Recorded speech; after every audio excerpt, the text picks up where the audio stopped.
thing is charged. Okay, right on. Fremont, y'all bear with us as we say cub with us, y'all. We're going to be coming in very shortly. Today's February 27th. If you'd like to load for us, special edition, special episode. Fremont Radio is pre-election day in Chicago, Illinois. We expect a few mayoral candidates to call in or actually be in studio. So feel free. Your questions or comments. Tomorrow's election day in Chicago. Election day in Chicago.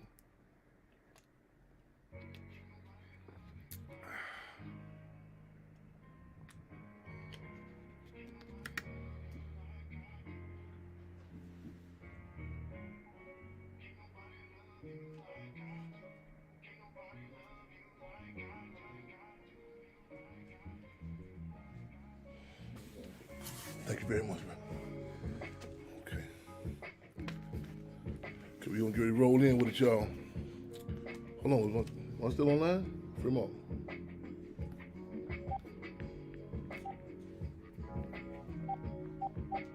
What time you guys coming? Probably 6:45. I'm saying 2:45.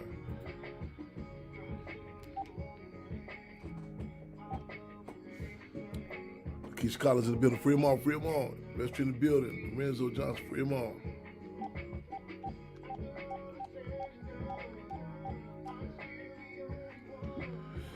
Your candidate or someone that you feel that you rolling with, or you have some questions about, that you're not rolling with.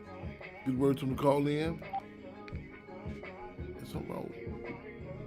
Hello? Make sure you put that mic in front of you. Okay. Closer to you.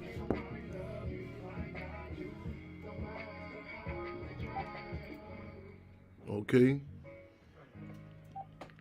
I'm trying to call in the blog talk, y'all, so bear with us. Read. Get a candidate that you know that you're gonna be supporting, or you have some questions about. Have them get call in. Fremont, did I lose you? Okay, you click back in. All right, Fremont. Call in blog talk. Now this thing is charging up because I definitely cannot go deal on this laptop today. Y'all bear with us as we say cub with us, y'all. This is a special edition. I know y'all looking for to see us on Wednesday. However, today is Monday. And February 27th, 2023, on Election Day Eve in Chicago, Illinois. So soon I click in to Blog Talk, we're going to be live and locked and loaded for another episode of Fremont Radio here, Intellectual Radio. I don't know what's going on. Am I on?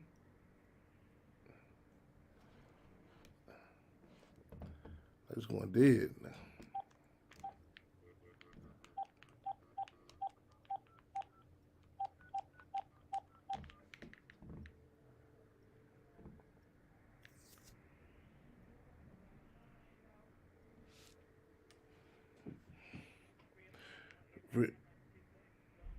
Okay, like it's straight silence. I'm hearing straight silence.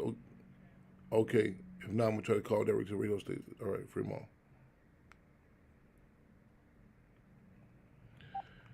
Okay, we'll speak. Oh, forgive me. Forgive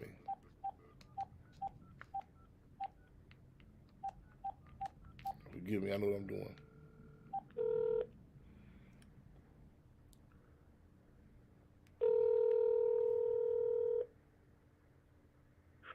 Fremont, that's my fault. I'm hanging up as opposed to the speaker. Okay, I'm ready now. It's my fault. Forgive me. Let me try it back. All right, Fremont.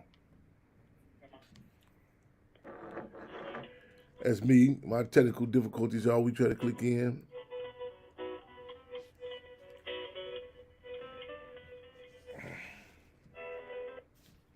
Chairman, you on? I'm on. You on radio? I don't know what's going on. Okay. Hold on. All right. we usually on Wednesday, but this we are going on today. Informed audience is a better audience. I know how many of our constituents can be dismissive about the entire electoral political process, and I can relate to that. However, I think it's imperative that we do have some information in regards to the candidates, the issues, what have you, so we can make an informed decision. Chairman, you there? I'm here. Hold on. All right.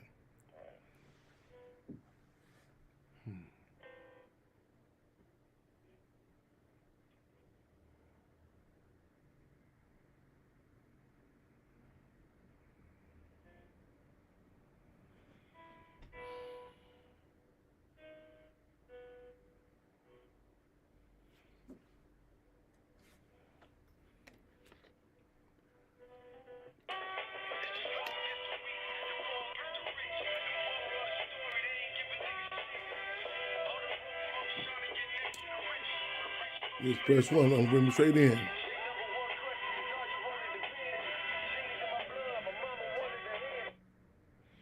I'm free, Connected. free them all. We connected. We ready to roll. Am Free them all. Yes, indeed. All right.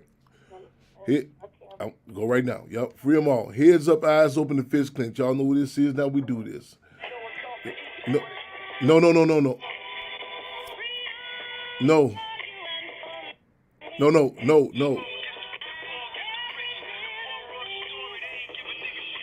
No. Okay, let me roll. Okay, no music. Free them all. Heads up, eyes open, and fists clench.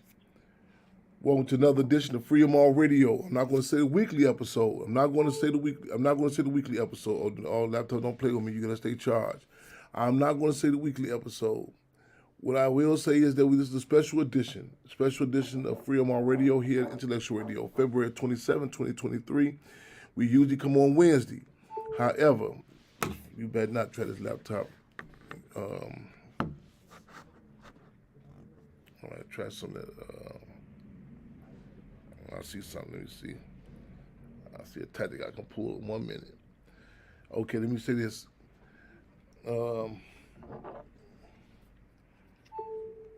have to let this charge up. We're gonna go to. Let me say this quickly before I get a little concerned. 1 second.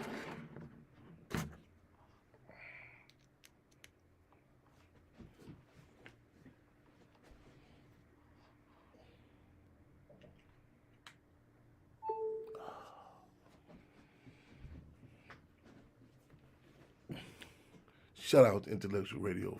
Things always work out. Okay, y'all. Heads up, eyes open, and fists clenched, y'all. In the spirit of making history, taking history, and taping history.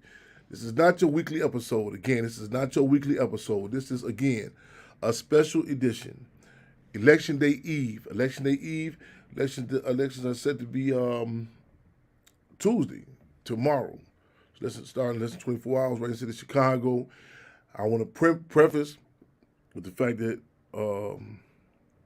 I recognize that many of my constituents in particular, can be dismissive in regards to the electoral political process. In other words, take a position like, man, we really ain't got, that time to say between 6 and a half a dozen. There's many. I recall even with the Hillary Clinton and Trump campaign, I say, man, with choices like these, who needs enemies? Again, with choices like these, who needs enemies? However, a climate where antes being upped, and the stakes are always high. And there's some different entities, different genres that are being also brought up for election too. The police control board, so on and so forth. And we're gonna talk about that. But we say, one of the sayings of the Black Panther Party, one of the axioms of the Black Panther Party was that information is raw material for new ideas. So at minimum, come in. Let's come in objective. You know what I'm saying? Get some informed, make some informed decisions and some principle, take some principle stances, and not let our community be devalued to trivial tactics like again, not, we seen with Hillary Clinton and others where they would put a bottle of hot sauce out their bag on a talk show or just relate to what's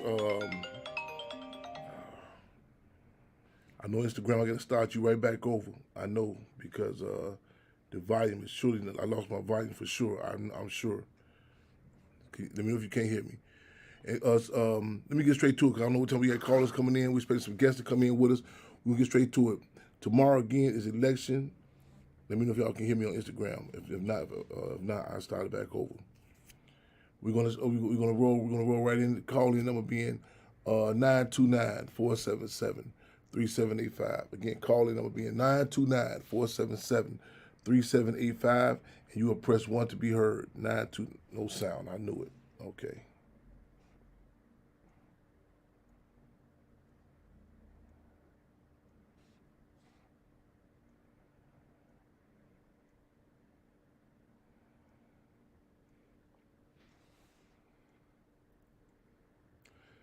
Okay, you back with me. I'm gonna have to struggle again. Learn how to put a block on phone calls even coming in on this during this time. Well, this I can't get upset today. It's Monday. People don't know I used to be on Monday, so we let people come on in with us. Again, 929-477-3785. Your thoughts? Who you think the candidates that you in a row with? Your concerns? Who you say we cannot definitely afford to? I'm gonna hold up into the conclusion to show the political people who I say we are definitely a no go, and I even want to go through the process. I don't want to come in giving out our position because I don't want to impact. I really want to learn from the people. So we see what the people are at. But there are a couple of candidates and a couple of automatic wards. And, what I'm saying in particular, one candidate in the automatic ward. I want to point out definitely no go. You know what I'm saying? And again, I hold it to the conclusion of the show. With that being said, again, y'all calling in with this special episode of Free My Radio. So take a breather, take a pause for the calls, catch your breath. Let's get ready to rumble. Let's get ready to continue to make history, take history, tape history. We just came off the heels of a phenomenal event this past. A shout out to the village of Maywood, Mayor Booker, to the families of Breonna Taylor, George Floyd, Emmett Till, Chairman Fred Hampton. We had a panel. We had a powerful, painful panel of the family members of those above who I just mentioned. And it's right at Proviso East High School, the high school that Chairman Fred attended. Phenomenal, a powerful, painful panel. You know what I'm saying? Again, so just, shout out to all, Bianca, Cortez Rice, the Jacob Blake family, Ms. Ollie Gordon and Mateo family, Roxy, George Floyd's family, and definitely Mother Comrade Court and Jerry, the widow of Chairman Fred Hampton. They showed up and they showed out. You know what I'm saying? So I just want to give them a clenched fist salute. And again, living in testimonies of the ongoing impact of these atrocities. You know what I'm saying? That hit our people, our community, and humanity in general. We live and direct, y'all. Let's get straight to it. Any callers in queue thus far already, Sister Comrade?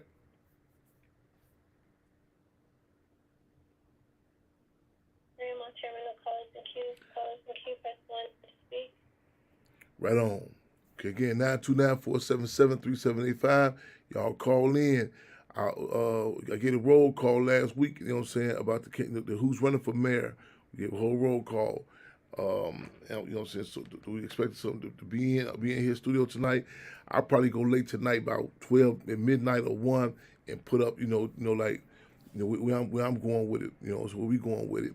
But I want to hold up for as long as I can for people themselves, to call in and that their criticism, their critiques, their support, or not maybe they lack of involvement. Maybe some people may position that they like getting involved in the period. We'd like to hear your thoughts on that. Why? What you think? What can motivate you? How do you see the electoral political process? You know, how do you know what are your hot topics? What issues, you know what I'm saying? Issues that you know that you see that need to be impacted, addressed in regards to your respective community. So again, y'all feel free to call in with us at 929-477-3785 and press 1 to be heard. Free my radio. Give me a heads up. We got any callers in queue? Yeah, Chairman, we Free, have, call it. Call. Chairman, we have a caller on the line. Okay, welcome. Call in queue. Welcome, caller.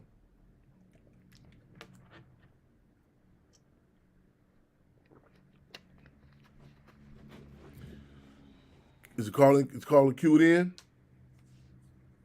Oh, hello? Hello, welcome to Free My Radio. How you doing? Who do we have on with us? Hey, brother Fred, this is State Rep Cam Buckner, man. How you doing? I'm keeping my head up on this scene. How about you? I'm fantastic, brother. I can't complain. Right on, right on, right on. Well, this is a program that you know that we host. We have actually every Wednesday. Free My Radio. I don't know how much they brought you to speed about it.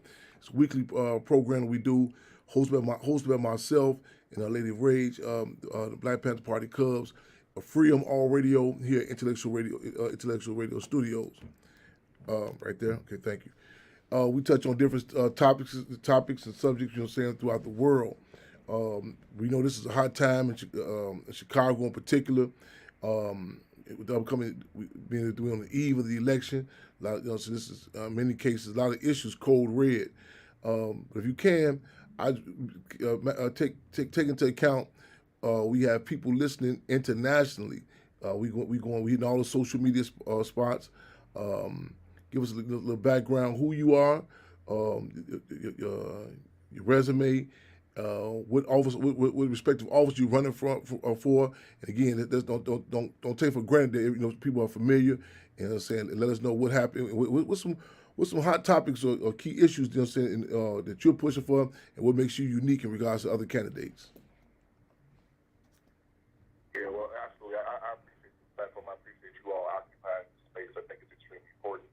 For those of you who I haven't had a chance to meet, my name is Cam Buckner, and I am state representative in the Illinois House of Representatives. I represent a district that is completely situated in the city of Chicago, and it runs from the South Chicago community near the Indiana border up along the lakefront, places like Washington Park and Woodline, Greater Grand Crossing, Hyde Park, Kenwood, Brownsville, and all the way up to the Gold Coast. I spent the last 2 years as the chair of the Illinois Legislative Black Caucus, passed the monumental legislation to really bring Black communities to the forefront, and I'm really proud of that work. And so, since May of last year, I've been a candidate for mayor of Chicago, running in this race to be able to bring some true peace, some true justice, and true freedom to Chicago and Chicagoans, but specifically to communities that have been left behind for generations. And so here we are on the eve of the election, and we are continuing to try to get the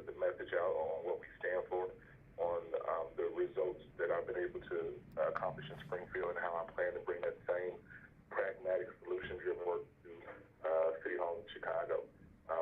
You know, when I look at our platform and what makes us different, we have put out some very clear and concrete plans for the people of Chicago on how we move us forward, creating true public safety. And public safety is not a law enforcement apparatus. Public safety is about our schools.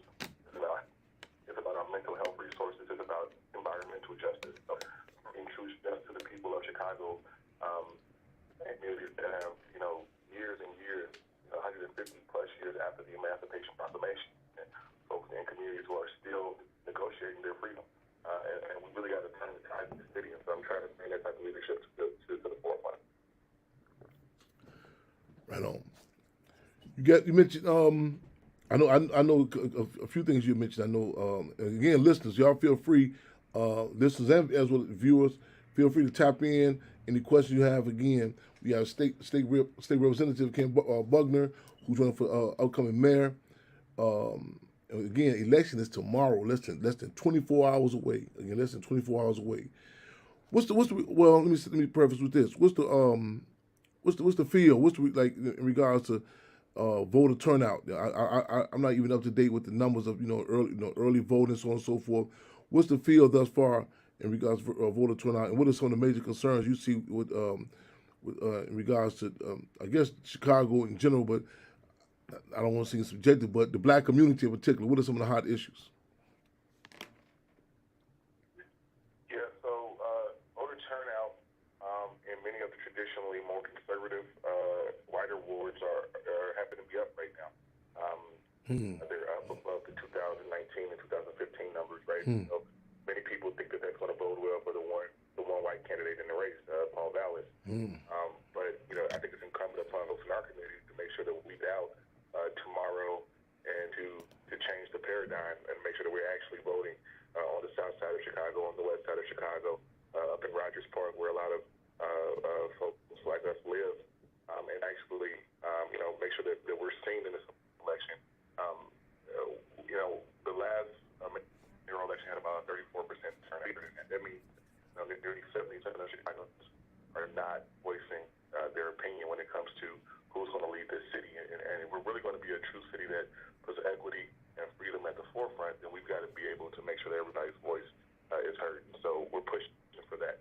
And really, the things that are at the forefront of this conversation from a policy standpoint, from a leadership standpoint, are things that our communities have been fighting for a long time, but we have not gotten, right? We talk about, true self-determination for places like North Lawndale and Austin and Roseland and Inglewood.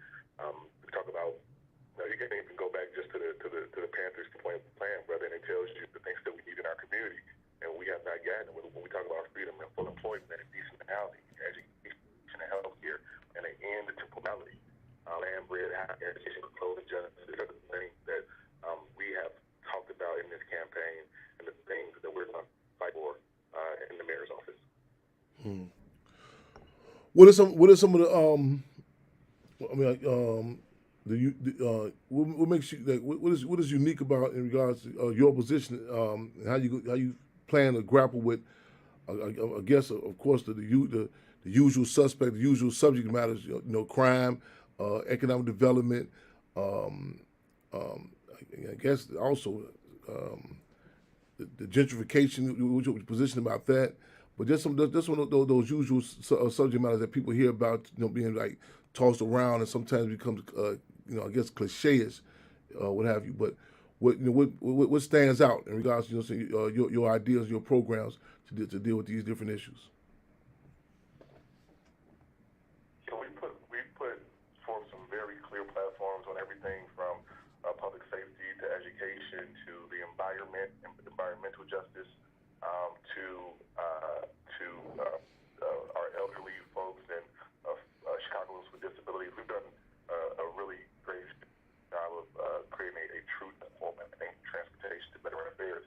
We've covered all of those things in our platform, and people can go to our website, CAM with a KAM, camformayor.com, to see that work. But I think what really makes us different is not just that we have a plan, but I have a track record of actually getting things done. When it comes to the work that we've been able to do in Springfield, creating the most sweeping criminal justice reform in the history of this country and fight in Springfield for our brothers and sisters. When it comes to the fight against the NRA, I led that fight in Springfield, and we've been successful when it comes to fighting against financial institutions that were doing predatory lending in our communities. These payday loans that have interest up to 300% for the people in our community who can at least afford that. I was the person who helped to lead the fight to cap those interest rates at 36%, right? And so for me, this is really about the proof. The proof is there, and the receipts are there because I've been able to do it. But more than anything, I'm from Chicago. I was born and raised in this city. I'm raising my son on the south side of Chicago, on the low point in Bronzeville. When I become mayor, I will be the first mayor of Chicago to be a Chicago public school inherited. There's something about growing the garden in which planted, and I am Chicago through and through, and that's been very clear in my public service and the things I've done for the people of Chicago. I want to continue that as the next mayor. Thank you very much. I use the term some of the usual subjects or usual topics to address. Regards to like what I know I'm not saying this not with any slight. I know a lot of times it's the usual entities or organizations are the churches, so on and so forth, to touch down with. What has been your, have you, like, people like more like grassroots organizations? I mean, has there been any contact and communication with these different venues, or the common everyday man or woman in the community? Like, can you tell us if there's been any touchdown and any unique concerns that they may have relayed that they have?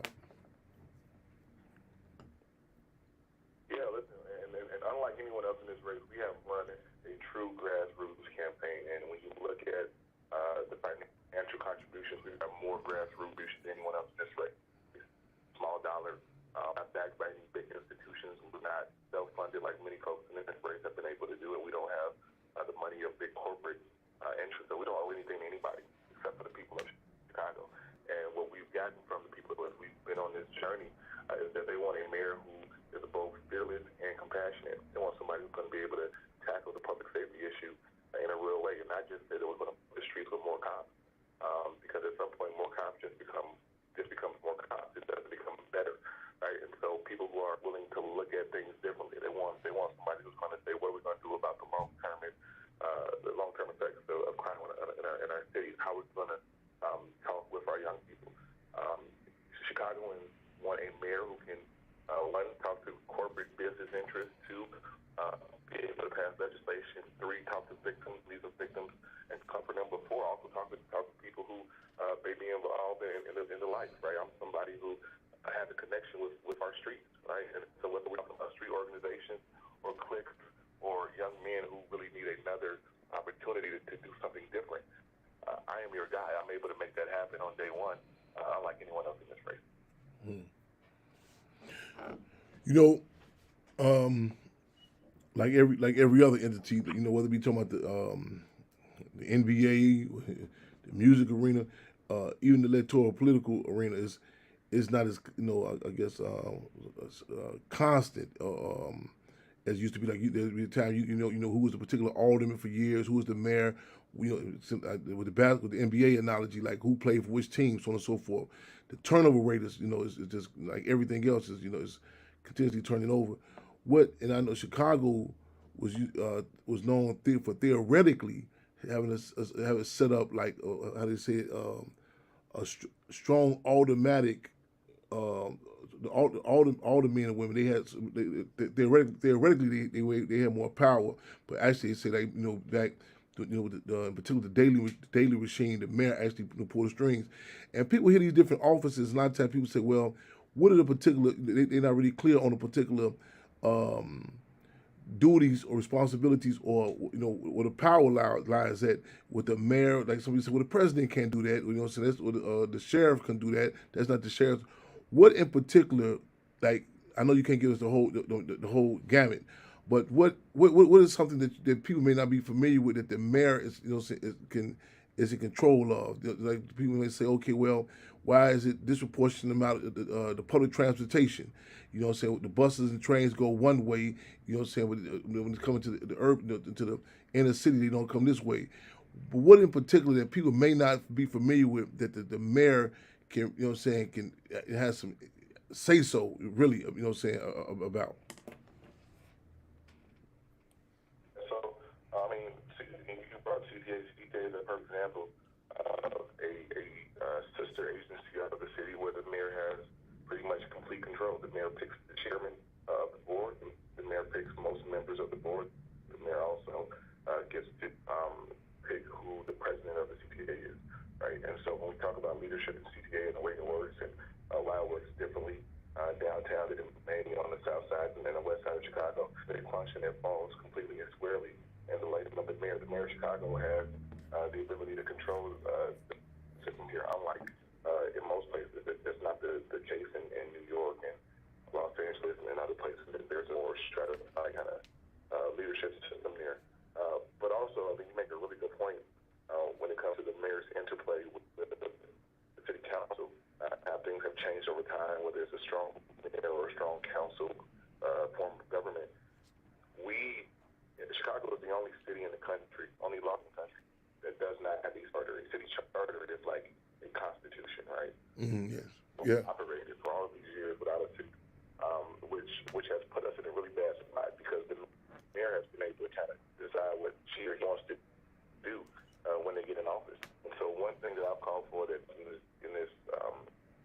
campaign has stepped forward and did the work on is that we need a city charter. We need a city charter so we can have some real rules on how the city is governed, on what the actual role is, so the city council can operate like a true independent check and balance legislative body, and so we can avoid some of the mistakes of the past. I think there are experts who tell you if we had a city charter, that the Megsfield debacle would never have happened, 30 years ago, that the parking meter deal would never have happened, that the NASCAR deal would not have happened under a true charter that plots down what the mayor can and can't do. So I've embraced actually moving that forward so we can create a more streamlined system of government in the city that works for the people.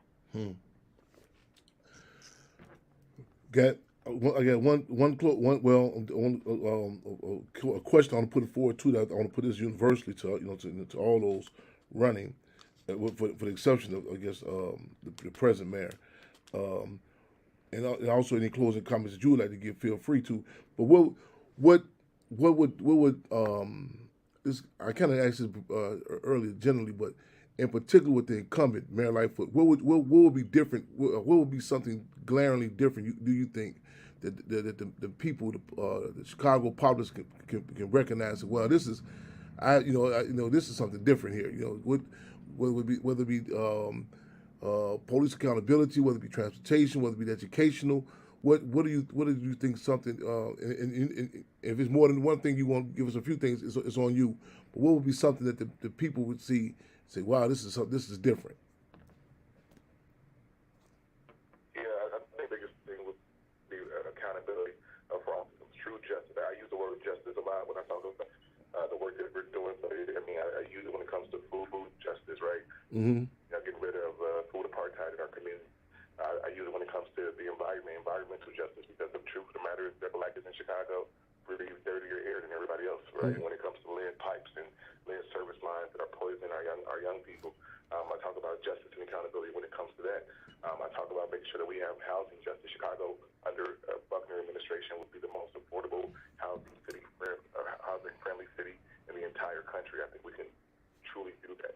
I talk about rebuilding our thoroughfares, right? So 79th Street, 95th Street, 71st Street, 35th Street, 47th Street, Austin and Madison, and the streets that those of us who grew up in and around this city, I remember being bustling with black business. Mm. Under my administration, we'll actually do the work to bring those corridors back. I have a plan called the Main Street Chicago Plan, which will do that. But with me, Chicago will have one of its own. You have a native son who understands Chicago, who doesn't need anybody to give them a guided tour of the city to explain to them the discrepancies that exist, and specifically about police accountability. I am a mayor. I will be a mayor who will end the practice of qualified immunity in this city. We cannot continue to let our police officers who decide to step outside of the bounds of their training and the Constitution get away with those things. Right? And we talked about this for years and years. We've not done it. And so whether it's the unfortunate happenings that are way too close to you, brother, of December 4th, 1969 at 2337 West Monroe, Yes. whether it's what happened with Laquan McDonald, we have to turn the tide in the city, and that will stop with me. Yes, indeed. Yes, indeed. Okay, I'm just taking my notes down. I also want to thank you. Leave over any comments, and also want to offer you the opportunity if you want. I don't know how we get this, how the board to set up. We have some more callers going to be calling in. If you want, another the rebuttal or come back in, or the issue that you think you may have missed, only the lines open for that. But again, thank you for calling in. We want to reiterate to everyone, put out to all candidates. This is countdown, less than 24 hours away. One more question I want to ask you. I guess, which I premised with this earlier that that's what the candidate bring in. He just told me. What real quick? What's unique about why people who not voted for? Why should they vote this election in particular? And I'll close with that. Yeah, well, this has been the important election. For folks who have been disenchanted, disenfranchised with the current government, we have a chance. We have a chance to change things in this city. After 20 years of Mayor Daley and 8 years of Mayor Emanuel, and now 4 years of Mayor Lightfoot. When we look at the city that we want to be, and the city that we deserve to be, and the city that we deserve to lead for our young people, this is the election to do it. It's the election to set the course to have on not just who Chicago is, but who Chicago's going to be. And I always talk about, we know that Chicago to be called the city that works. But those of us who remember the city that works, remember that even when it did work, it didn't work for everybody. And so we're going to have a city that works for all of us. This is the election to make your voice heard, and we can hold people accountable and to actually do the work. Thank you very much. We're live direct on Freedom All Radio, making history, taking history, and taping history, y'all. Election Day Eve, Chicago, Illinois, this February 27. I know y'all here Tuesday. A lot of y'all still caught up with New Orleans, talking about the Fat Tuesday. We talking about Tuesday in Chicago, Election Day. Less than 24 hours away, y'all.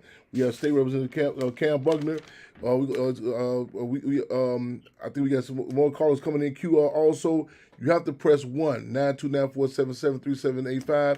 And if you want to close out, give your website too. You're welcome to do that for the listening audience also.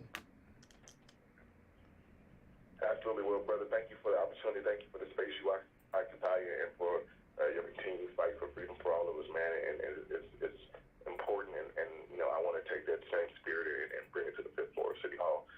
Folks can find more information about our campaign at camformayor.com. Camformayor.com.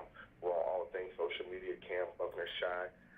And tomorrow morning, and tomorrow, as folks get ready to go out and vote, just remember that this is an important election about the future of Chicago. This is not just about the election cycle. This is about the next generation. And I'm number 3 on your ballot. Thank you. Right on. Appreciate you calling in with us.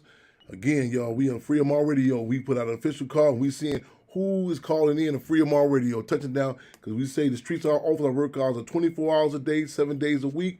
And so we put out an official notice to everyone to call in tonight on a special edition on the eve of election for Chicago.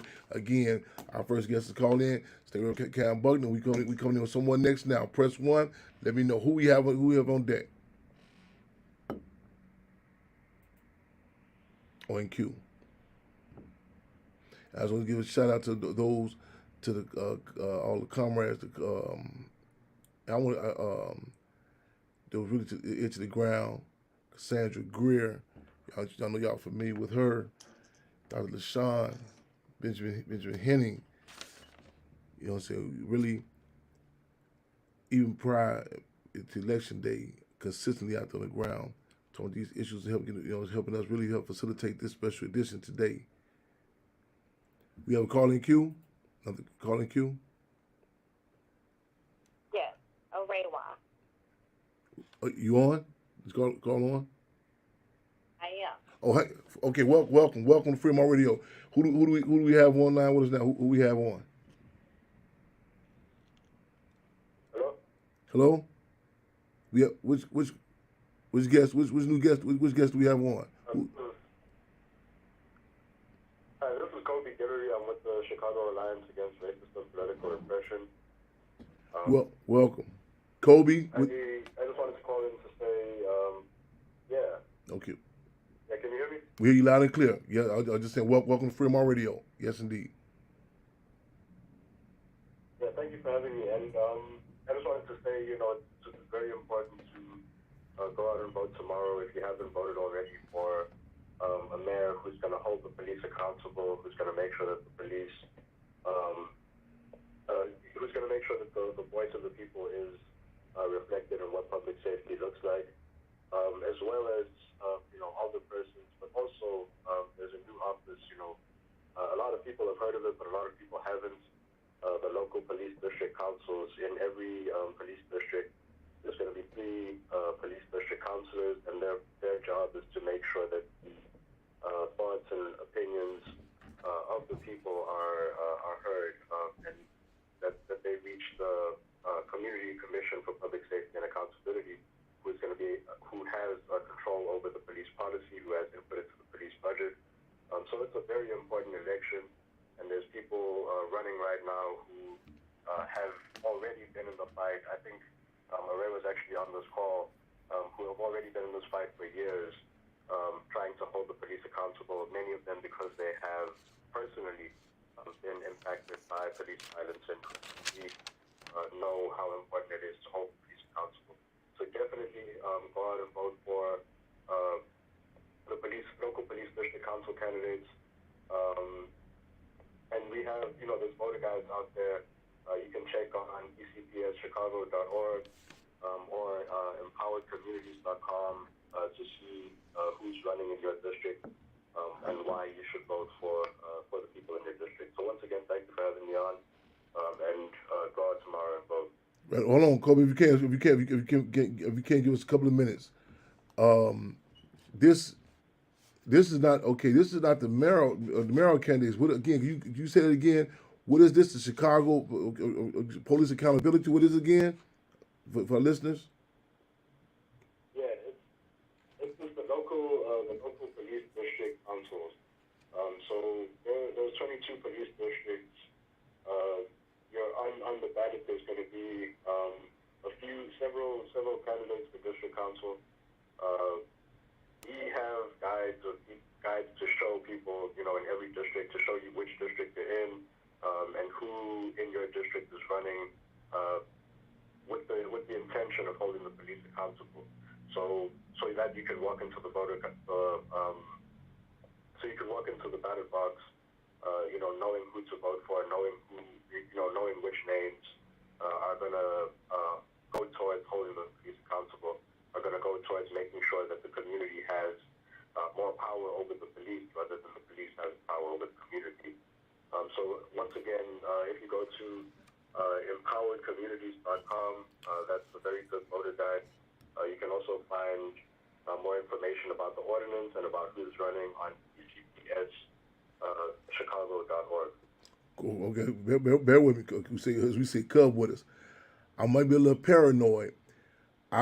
Where can people look? Okay, with this, if I'm correct, this is the first time this is going to be on the ballot. Correct? Yep. This is the first time for a person of the lay. You know what I'm saying? How would I know, especially anything dealing with holding the police accountable for anything. What in particular? What should we? Okay, I know. Okay, for the mayoral candidates, automatic candidates, and just okay. Is it some way that people can? I mean, to make sure that we do not miss this? Because I'm kind of concerned. It's going to be we want to make this as easy as possible for people to find. And sometimes people have a block about even holding the police accountable, even question the police. So they might. So I'm just trying to reiterate this as much as I can. Like, do you have a visual like how the ballot is going to look like? What do we look? Is it going to say? It's going to say right there. I think it's Sandra Bridges. Does it say Police Accountability Council candidates? Does it say, that's what it says right there? So I just voted today. So Okay. It says for member of the police district council. For a member, one more time for me. One more time. Of your. Listen, audience. One more time. Okay. It says what? Yeah. So you got your mayor. You got for mayor, for city clerk, for city treasurer, for alderperson, and then the last thing you're going to vote for is for member of police district council. For a member of police district council. Yep. Okay. We make sure we hear that correctly. We hear that, and then where's you say there's a site that people can go to check out. Said okay, and I was honored and fortunate to be on a panel the other day with Frank Chapman, and we was talking about is it the mayor you got different candidates for the mayor, for aldermen, different other offices. How is this? Is this similar? Is this like 3 candidates running for one particular district? Like you said, I think there's 72 districts of Chicago police, and these are not the. Also, another thing, I know a lot of questions. A lot of times we have what is different between this right now as opposed to OPS, Office of Professional Standards, IPRA, different boards like when people come in and supposed to make their complaints against the police. What's unique about this police accountability council? What differentiates this from that? OPS and other things. So the issue with all the other accountability bodies is that they were not really accountable to the people of the city. There was no democracy in the way that the people who made up those councils and officers were appointed. So they were accountable, and in some cases they are accountable to the people who appointed them, which is usually the mayor or city council, whereas the local district councils are the people of the city. So they're accountable to this. They're accountable to the people who they're going to have to organize meetings with, and they're going to have to take in their opinions, as it says in the law in the Empowering Communities for Public Safety Ordinance. They have to take in what the people want and what the people are saying about the police. So there's more of a democratic accountability. There's a system of direct democratic accountability that hasn't existed before, and that doesn't exist anywhere else in the country. So this is actually a first, not just for Chicago, but for the United States as a whole. And I just want to reiterate, the voting guide is empoweredcommunitiesguide.com. Empower Communities. Someone can type that for me too while we go. Empowercommunities.com. Yeah. Okay. Empoweredcommunitiesguide.com. Empowered Communities. One more time. Empowered Communities. What else? Empoweredcommunitiesguide.com. Empoweredcommunitiesguide.com. You okay, one more. I know. Say one more question. Okay, I'm pointing this out. Okay, again, Cassandra Gribb reiterated to us again. Police Accountability Council candidates Mark Clemens, who many people should, both these people should know who these individuals are. Mark Clemens, who was tortured by the infamous Chicago Police Department. Cassandra Greer, the widow of Nicholas Lee, who the tenure of I almost said former Sheriff Tom Dart. I guess it's wishful thinking. Sheriff during the pandemic, her husband Nicholas Lee, at the hands of Sheriff Tom Dart and others, was took out literally. She's Mark Clemens just commented us about. I guess I'm telling you, discouraging about relevant to the elections of 2023 for mayor of Chicago. I mean 2022, I guess. Yeah, bro. Only 177,000 people. Oh, you right, my fault. He's okay. Mark Clemens brought to our attention with the early voting. 177,000. Only 177,000 people have voted in early voting. So again, reiterating, get out. I know sometimes the weather been real bad, weather been real crazy, but again, the sun came out today. I think we'll be like a heat wave, comparatively speaking. So tomorrow, and what one more question, Kobe, I want to ask you about this. I just lost my train of thought. Oh, I don't know if you're in a position to. Cause I know different entities will be objective. Are there any candidates in these different that people should look for to support, or if you're in a position that you can't actually say? Although are there some that people should be a heads up as a no go for? You know what I'm saying? And that people should say, "Whoa, this the history of this individual." So, are there any names that people should look for with this? Yeah, absolutely. So there, if you check the Empowered Community Guide, you see Okay. which candidates are survivors of police violence, which candidates have family members who have survived police violence. Wow. So those are the first choice Yes. candidates, who Yeah. who have been working through the Chicago Alliance and working through the East CPS coalition. Yes. And there are candidates to watch out for as well, because they're sponsored by or they're endorsed by the Fraternal Order of Police. And these are candidates, of course, who are gonna, if they get in office, which because of the movement that we have, we're pretty confident that they won't. But if they do, which is why we should vote, they're gonna make police are not held accountable. They're going to make sure that the police can kill and brutalize and torture people without being held accountable.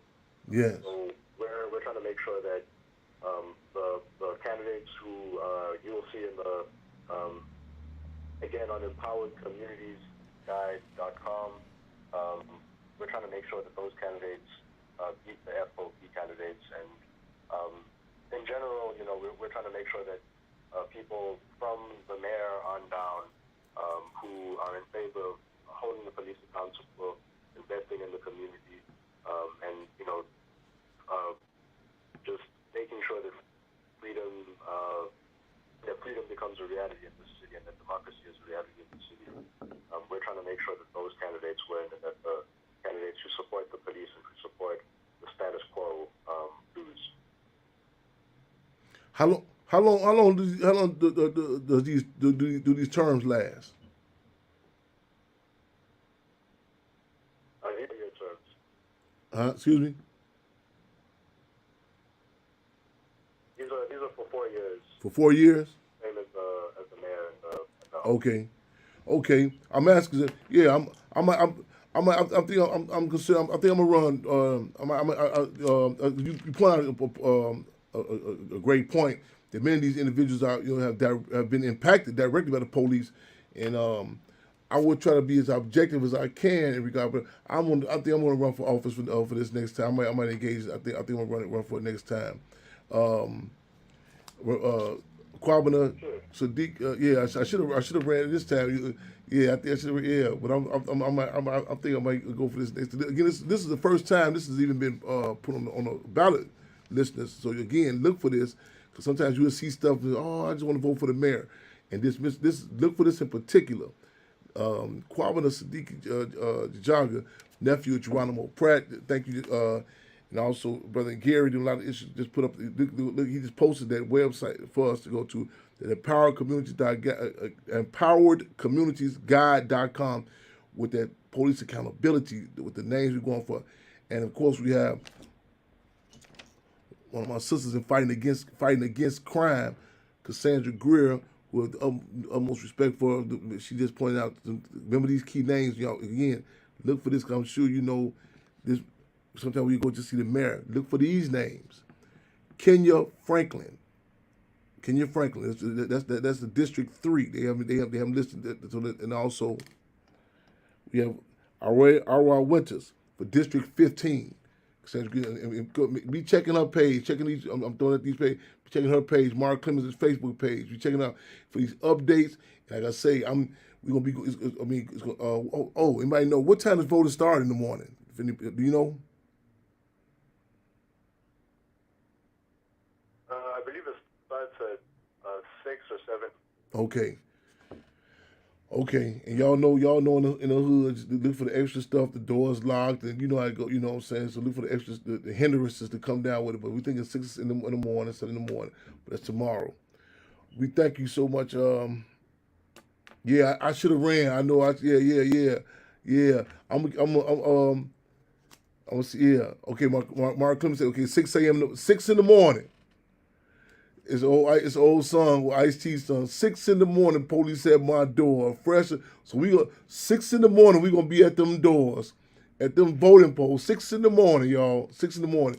And I've been moving around so fast. And again, this is a relatively, and I kind of, my thing with Chicago electoral politics. I always talk to my sister Cassandra about this. I say now I'm very political, but electoral political. But this is again. And if I'm correct, this is only in Chicago, right? This community control, the police board. Am I correct? This is just in Chicago.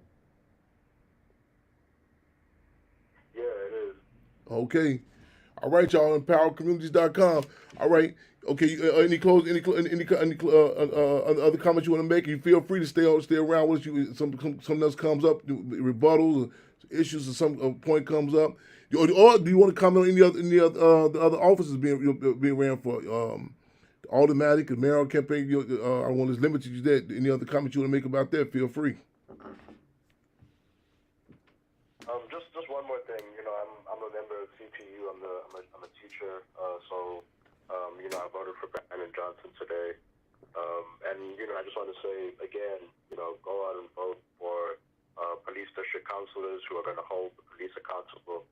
You can find them at empoweredcommunitiesguide.com, and definitely go out and vote tomorrow. Make sure that all your friends and your family go out and vote as well. Thank you. Thank you. Right on.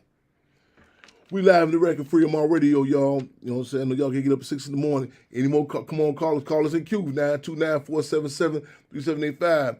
We just talk about police accountability. We just, you know what I'm saying? He just laid out his mayoral choice, Brandon Johnson. Kobe just talked about that. He gave you a website to go to. We got Cassandra Greer and Mark Clemens giving us continuous updates about this groundbreaking not office section in regards to police. And again, we hear the history of Chicago police. I mean, I will attempt to lay it as objective as I can. Okay, bring us up, okay. Call us in queue. Press 1. Free them all. Welcome, caller. Hello, the caller in queue. Call in queue. Yes, welcome to Freedom on Radio. How you doing? Who do we have online with us? I'm fantastic, and I am a Raywa Karen Winters, and I am running for 16th District Police Council. Hey, Rob, welcome to Freedom on Radio. Thank you for calling in with us. This not only if you can't give us the background on not only on who you are, but also to reiterate the significance of this office that you're running for. Because again, our last call was just stating that this is new in Chicago. So again, give us a little background who you are as well as the significance of this particular office that you're running for. It's very significant. It's significant for me because I lost my great nephew to police violence in North Lawndale community on the west side in 2016, and the next day I became activated. I just was ready to go to work, and I was like, because I wasn't going to let them, behave as though it was nothing or it was routine or justified. Nope. It's like, no, we gonna fight this one out because that was some BS. So I have been involved in so many organizations wrapped around me, from Black Lives Matter to the Chicago Alliance Against Racial and Political Repression, Women's All Points Bulletin, the NAACP. I mean, and so I have been primed for this. And so prior to this, I was a part of the first group of organizers that sued the city of Chicago for the consent decree. And this was historic because it was the first time in the nation that community members were impacted, community members as well, were able to help craft or draft, should I say, the consent decree from community perspective, and then have enforcement powers and other things. And so that's what also helped to prepare me for these district council seats. Something that Barbara Frank Chapman says is that, this is really out of the Black Panther Party because they were the first to call for community control of the police. So we are a manifestation right here in the city of Chicago, where your father was a masterful organizer, right here on this west side, in the city of Chicago, west and south side, primarily because of what happened to our people. And it's like, there's a lot of dates, people like, we got this and we got that, it's not working. This is still different than those things because of who's involved in this work. And so that's why I'm very excited about I had many trepidations around the political aspect of it. Mm-hmm. So I tried to be a politician. I serve my people, but I didn't want to do it from an office. But because it's this type of office, it's like I had to. Yes. I had no choice. I had to. With all the knowledge, all the wonderful, phenomenal, strong, intelligent Black people that I have met in the city, Black and brown people, all people that I've met in the city just on this work, I feel obligated. Right on. Right on. Again, Yeah. give us your name again, sister. Y'all listen up. Say your name again. Winters. You- Karen Winters. And you mentioned that in 2016, you lost your nephew. Um, Yes. and I'm sure you're familiar with even prior to that, the history like in Chicago with these different entities, OPS, Office of Professional Standards, IPRA, so on and so forth. Just in case people hear this about Yes. this office, what do you like? What's the procedure? What again? If you can't reiterate to us, what is unique? Why should we make sure that we make a concerted effort to not miss this on the ballot tomorrow?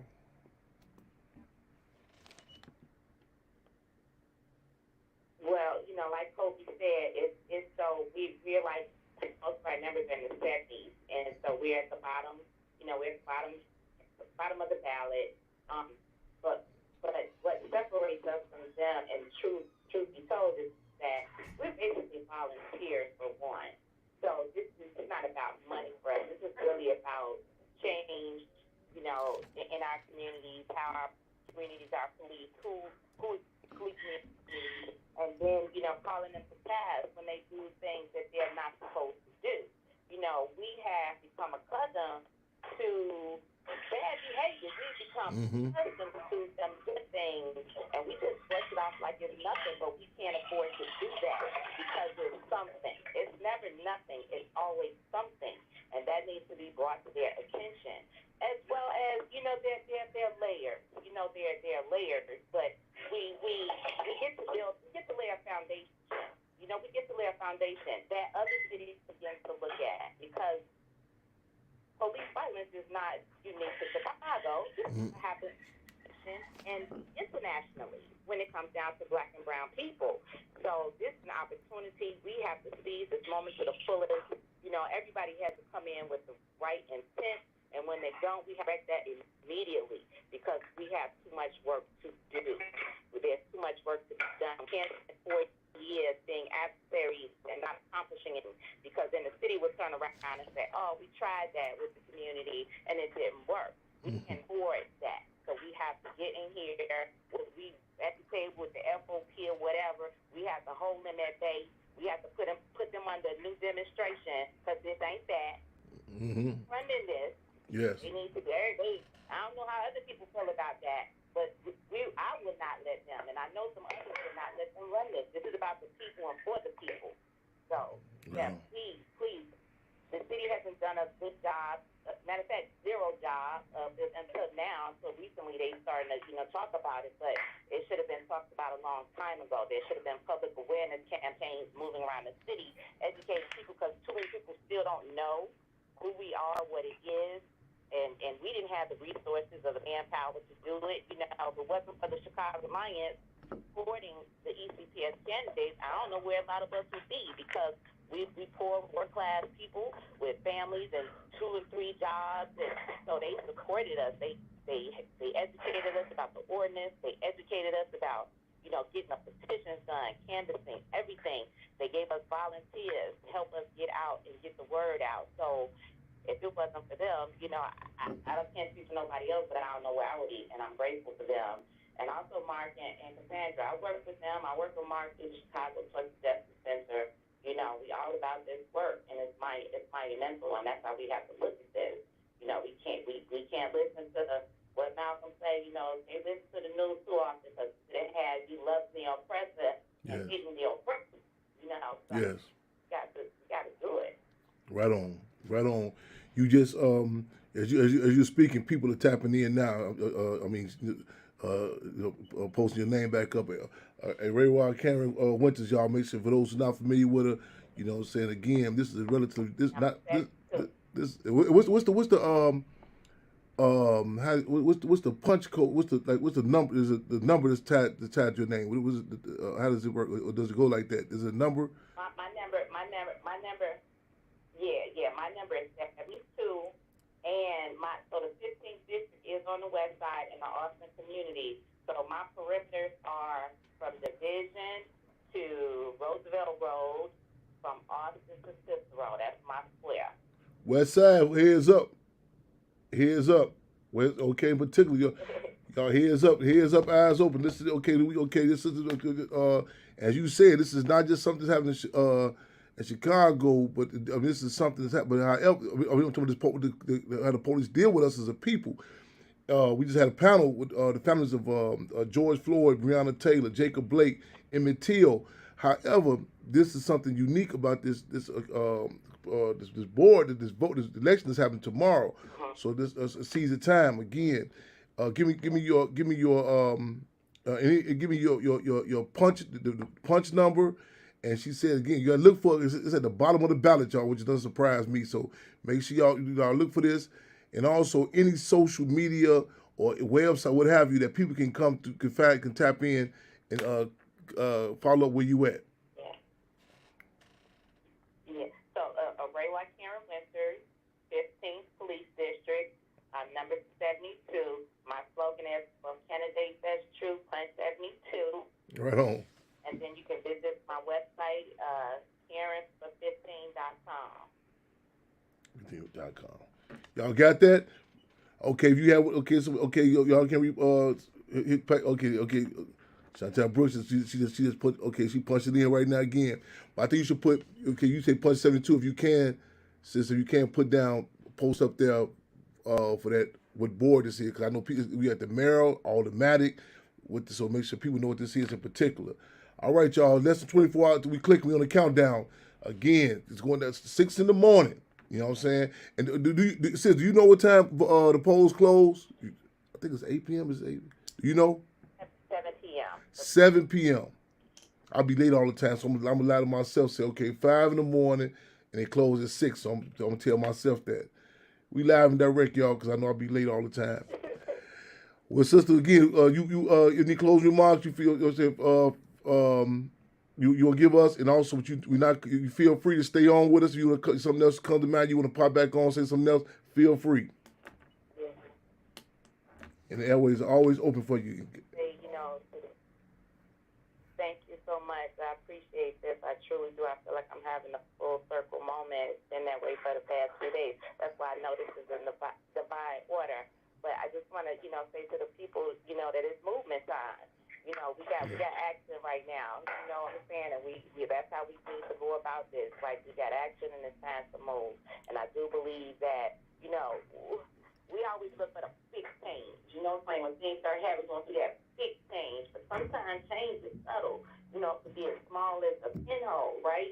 Yes. Sooner or later, that pinhole starts to get larger and larger. And so that's how I'm looking at this, and I just want people to get to know what it is, okay? It is new, but there's information out there now, especially if you go to the empowering community for public safety. Read up on it, and support it. It's community. We're serving the community. We have to hear from the community. So get behind this. Get behind this.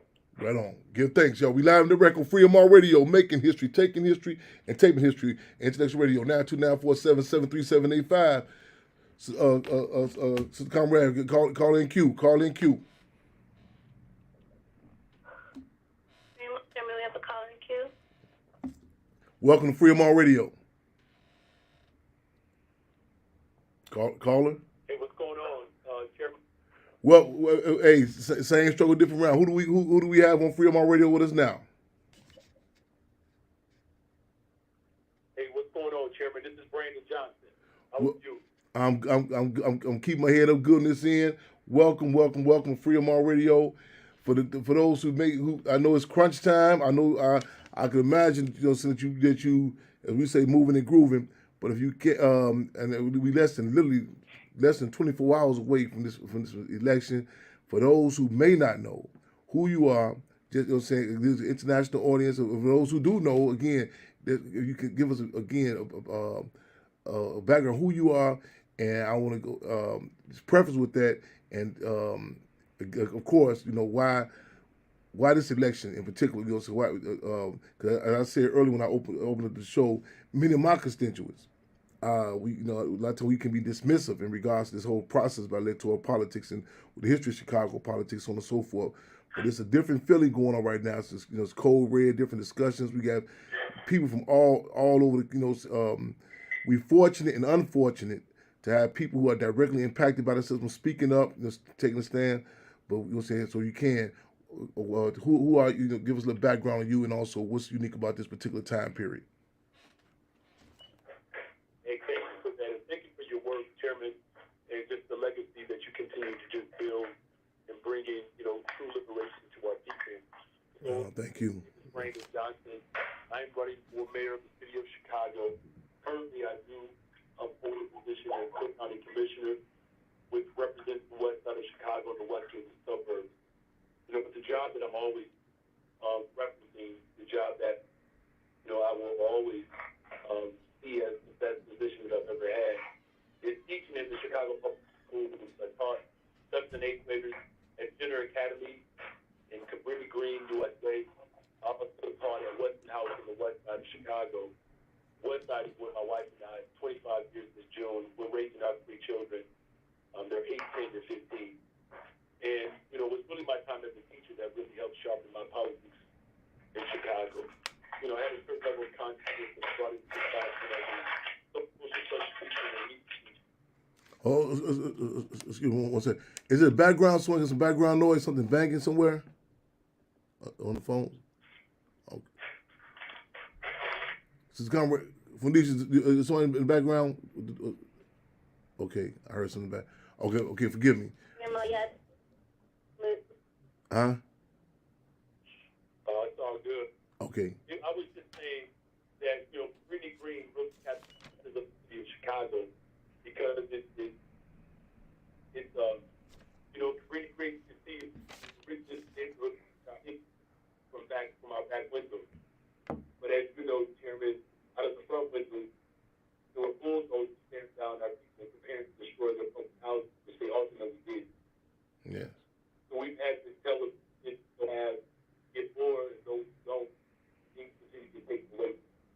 And that's why I'm running for the next year to Chicago, to bring in a better state in Chicago, but one Chicago, one story, where no one is too forward to live one of the richest cities in the world.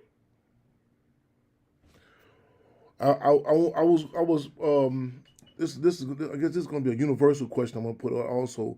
What do you think? What in regard? What would be like a graphic or a big? I mean, of course, I mean, no, I mean, it's not going to be like a 360 degrees change, overnight. But what do you think? Something that the people can that identify as opposed to the present administration, the past administrations, and I know it's like a lot of people say it's so bleak in Chicago.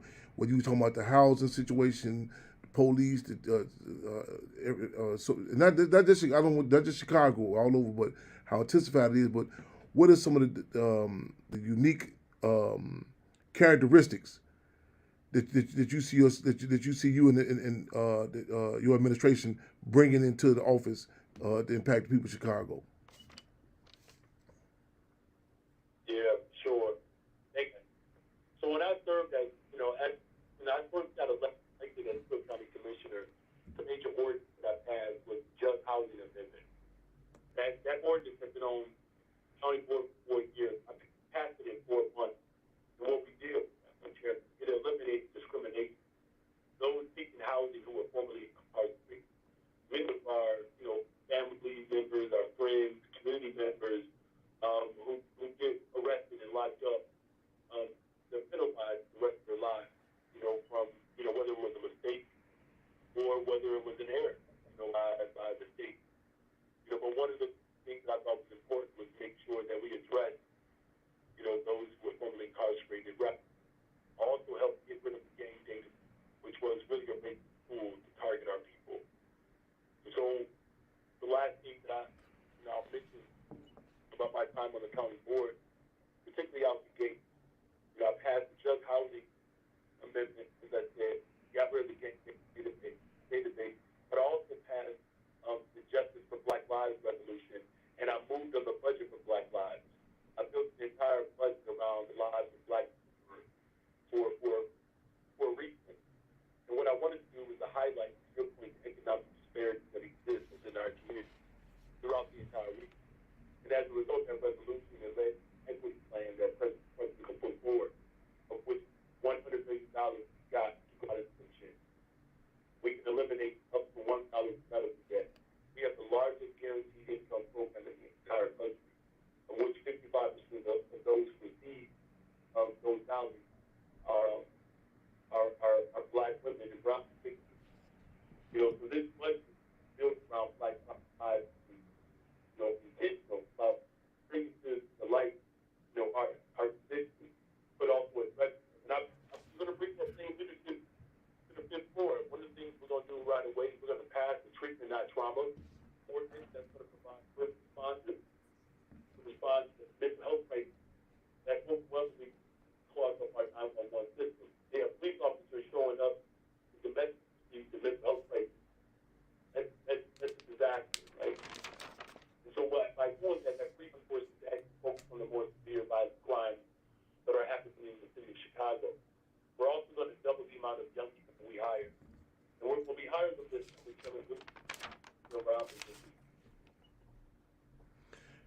the phone was going in and out a little bit. You said something.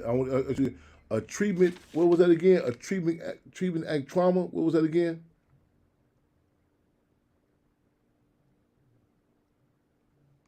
Hello. Hello. Are we still on?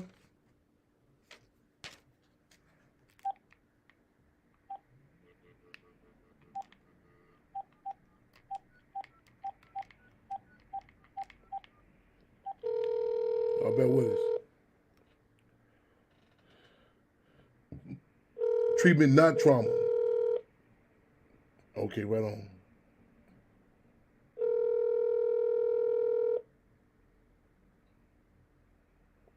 Okay.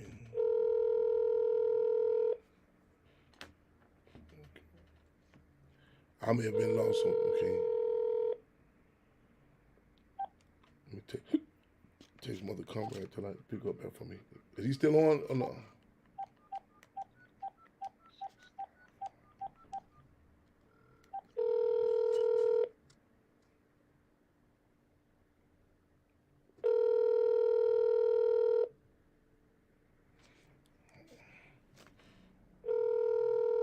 I don't know if she know I got disconnected.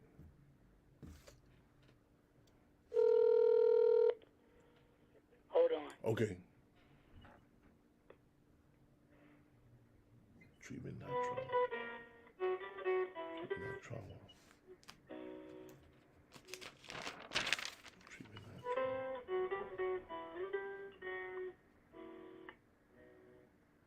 Treatment, not trauma.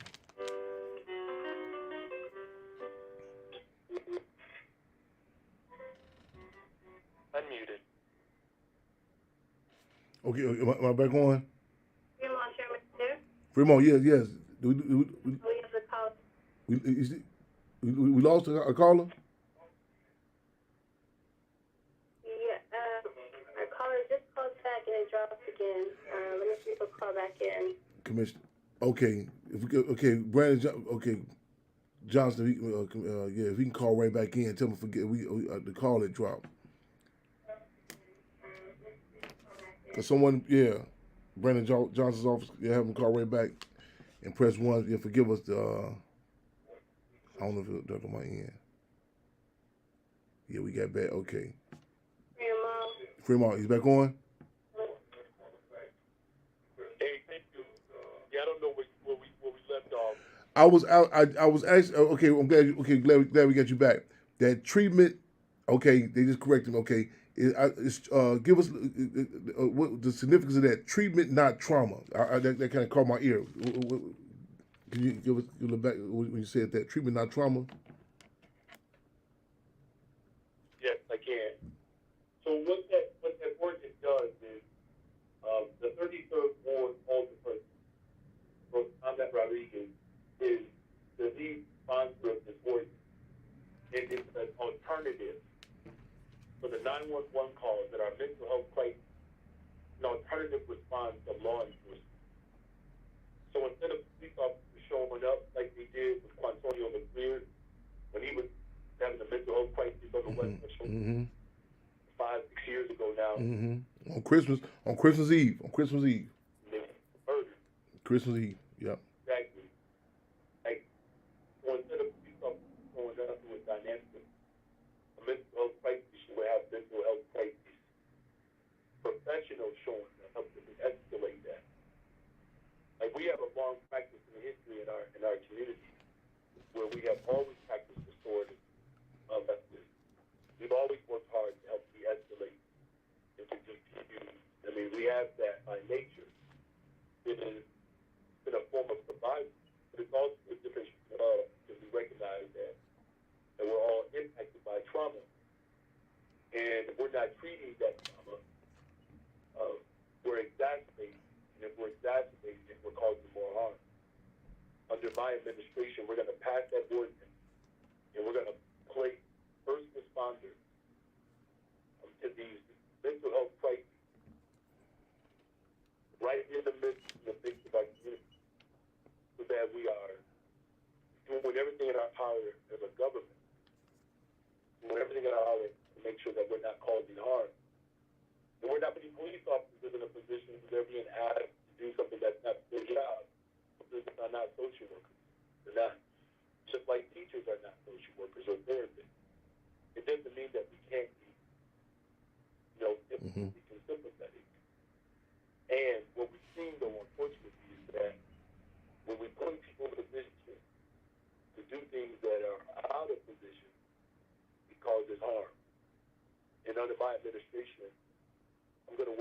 make sure that we're not exacerbating the harm that has been the prevailing form of politics for generations now.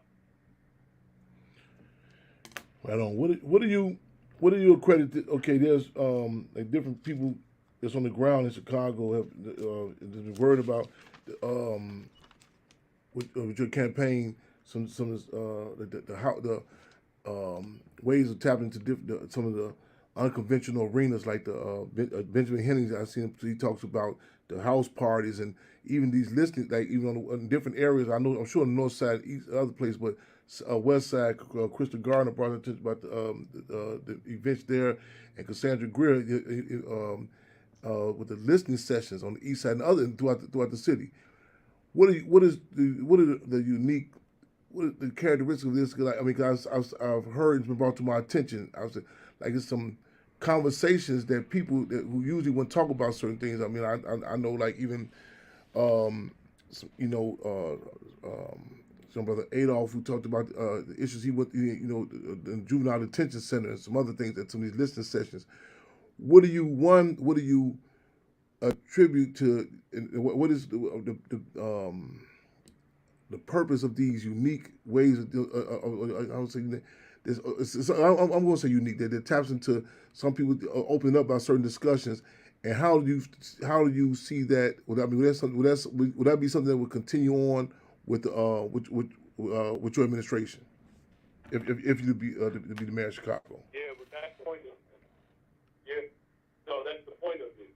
Like, that we have had, dozens, probably close to 8 house parties all over the city of Chicago. You have to organize the city. And I'm running a campaign the way I'm going to run government. We're going to run it together, the chairman. I mean, anybody that believes they can do this by themselves, they're a dangerous person. You don't believe them. They're lying, right? I mean, there are some very complex problems that exist in Chicago, and some of them are universal, to your point. And then some of them are unique to various zip codes and communities, right? So you got to go and listen to people, man. That's where government has failed. Look, I've served as an organizer. I've worked as an organizer. I'm going to continue to utilize those organizing skills because this city has been used to it. It's been accustomed to a more stratified structure where people hang out in their pockets, in their silos. And when people are afraid, they buckle down on them. Instead of opening up and recognizing that in order for us to be better, we all have to be better. That means being vulnerable. And in the instances, people are not given the platform and the space to be able to talk and speak truth. And having that capacity, when we have to take on the power structure, because just because I'm mayor of the city of Chicago doesn't mean that capital is just going to lay down. We're going to need the same people who work in our house party to have the votes from that city council. I'll have the votes I need in order to move the type of agenda that's going to bring liberation to all of our people. And so your point is not unique because, organizing like that, that's our legacy, right? That's our legacy. So we should not run away. In fact, we should embrace it and be far more inclusive. I believe in co-governance. And I come from a large family, so I'm accustomed, to sharing power and working together. Look, I know the decision ultimately comes down, to me. And I get to be informed by the best and brightest. I trust and I love the people of Chicago. And I believe that people want a better, stronger, safer one. And so we all have to take some responsibility with that. And I don't mean to get overly personal. I do have a wife and children still that I'm ultimately accountable to. And what I want for my family, I want for every single family in the city of Chicago. And I need to be able to go home at night and go to bed and be rested. I need to be available for my family. And the way I'm available for my family, taking care of myself, is to make sure that we're utilizing the expertise that we all bring to this city. We have experts around environmental justice, climate justice. We have experts in housing justice, education justice, economic development. We have a lot of experts that we have to tap into and utilize the best and the brightest minds that God has graced this earth with. That's how my administration is going to operate. And I've enjoyed it, brother, all over the city. You travel the world. You know what I'm talking about. Yes. Yeah. This is the universal language, man. If we speak it, this is the universal language if we speak it. If we're willing to humble ourselves, and for being able to run one of the largest economies in the world, you're going to need people who can help run alongside of you.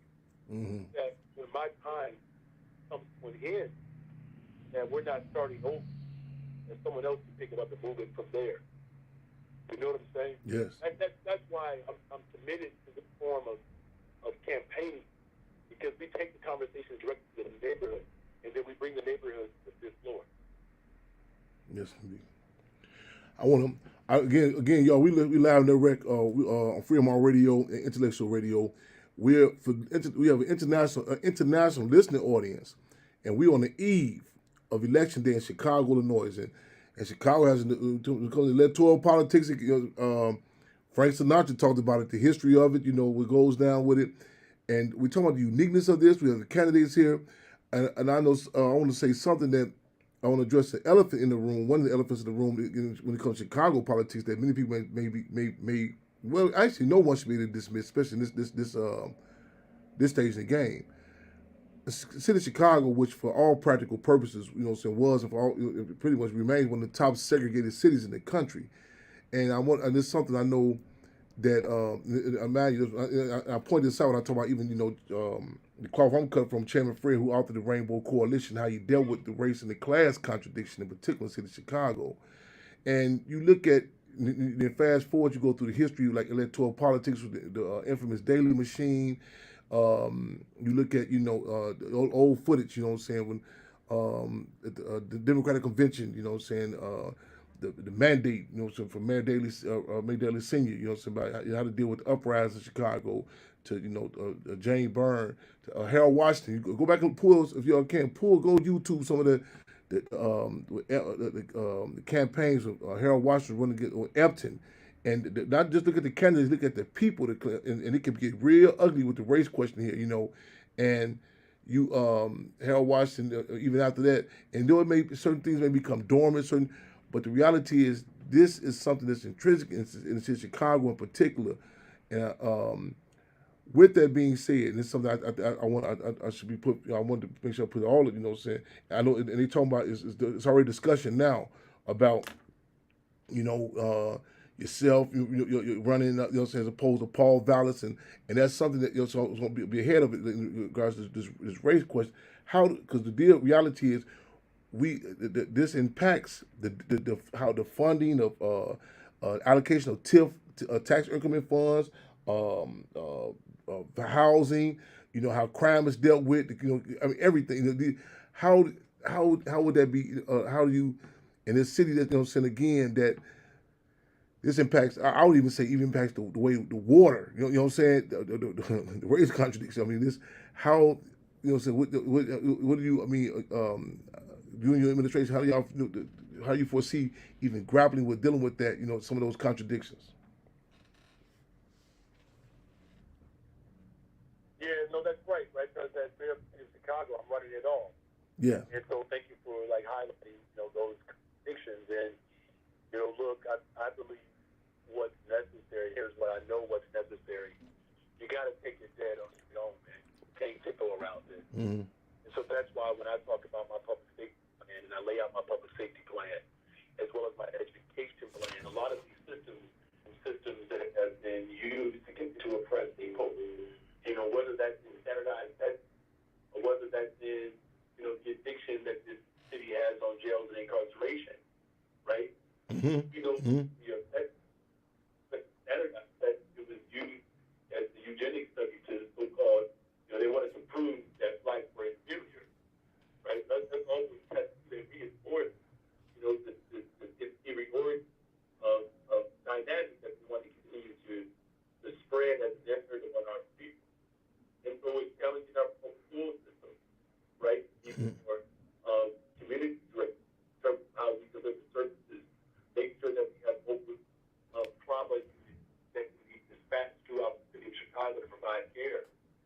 It's about having well-rounded curriculum where we are, exposing the students of the city of Chicago to the globe as languages, art, culture, right? Mm-hmm. Music, giving our children the full gamut of what the world has to offer. Trade, manufacturing,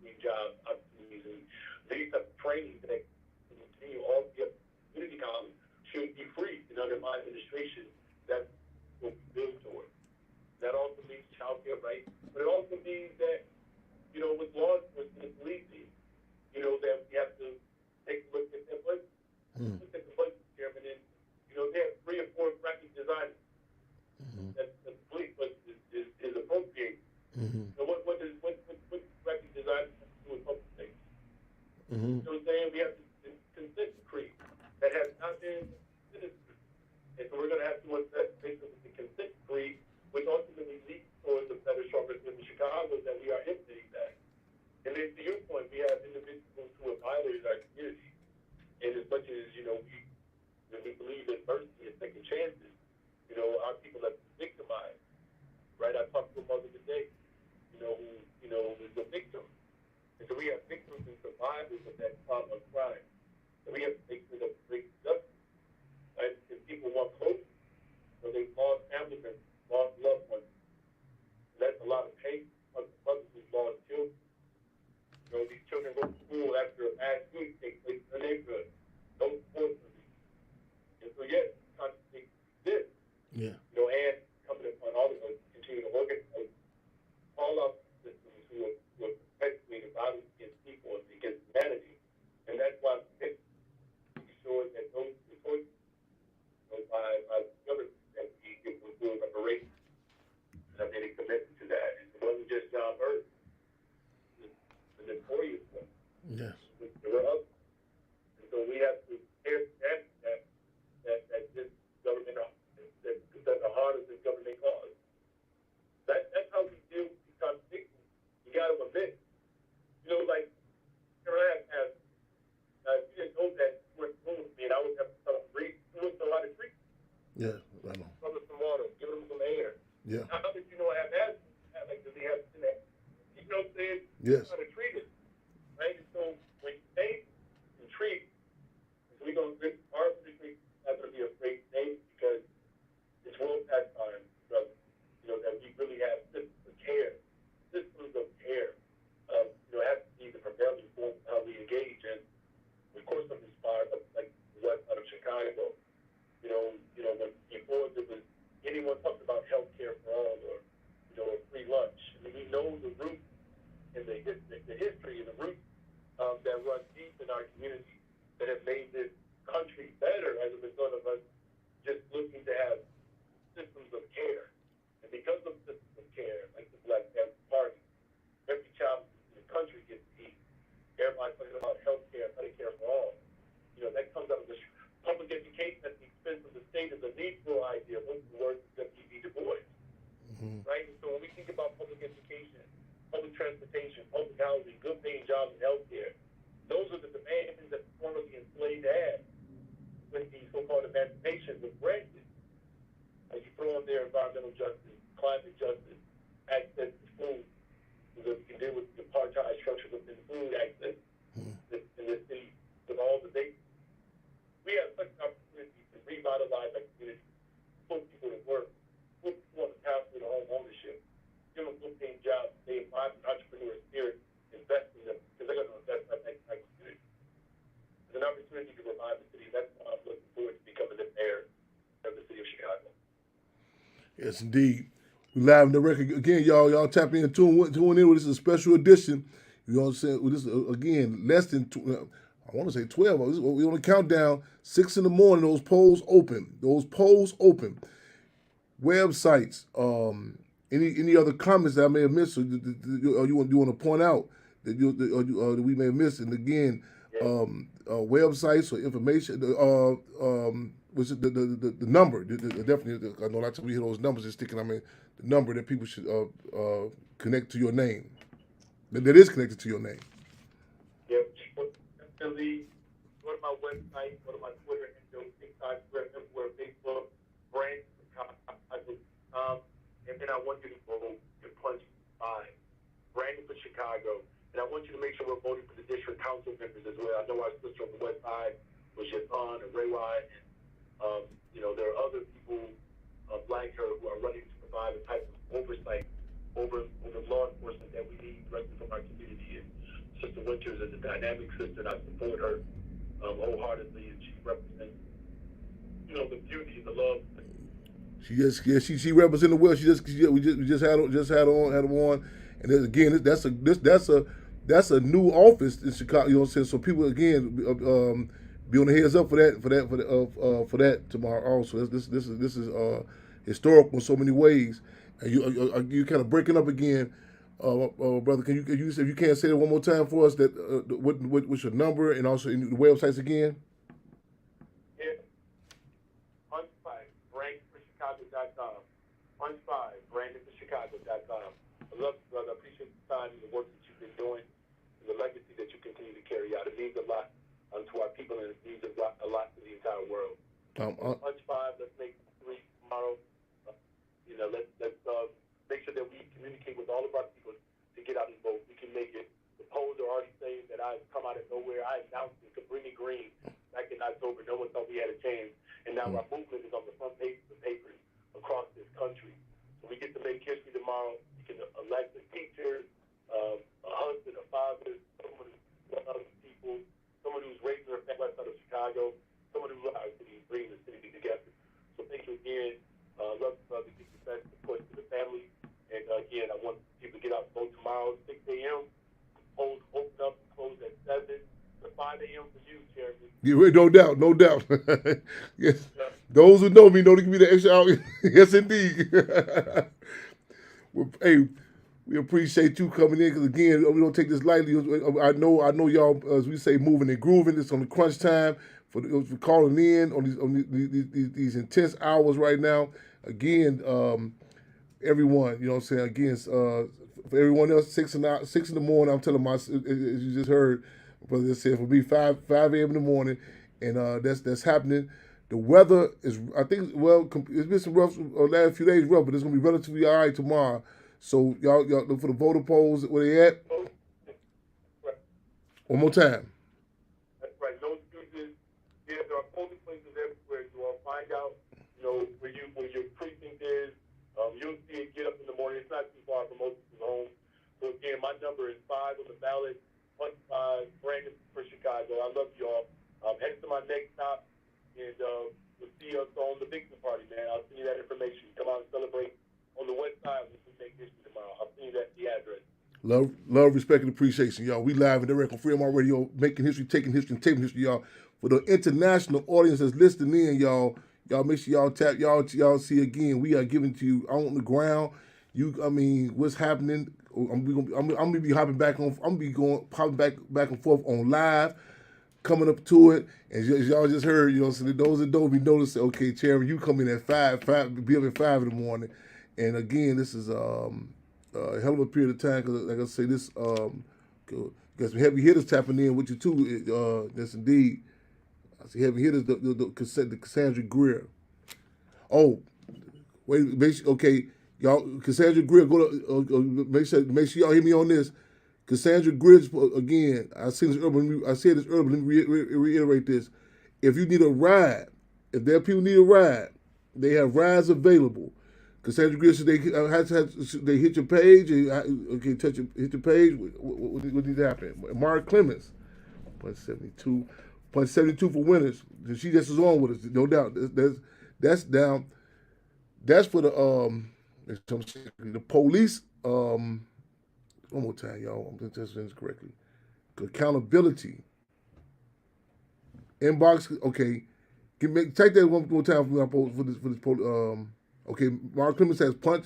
Mark Clemens. I'm going to read some of these comments. We get Mark punch 72 for winners. You got it right there already. Police accountability and Brandon Johns for mayor. He says punch. Okay. Punch 5. Okay. Police accountability. Make sure y'all distinguish that. That's at the bottom of the ballot. Inbox Cassandra Greer. She's on Facebook. Inbox Cassandra Greer. She say, man, I don't feel like going early in the morning, getting on ride there, so on and so forth.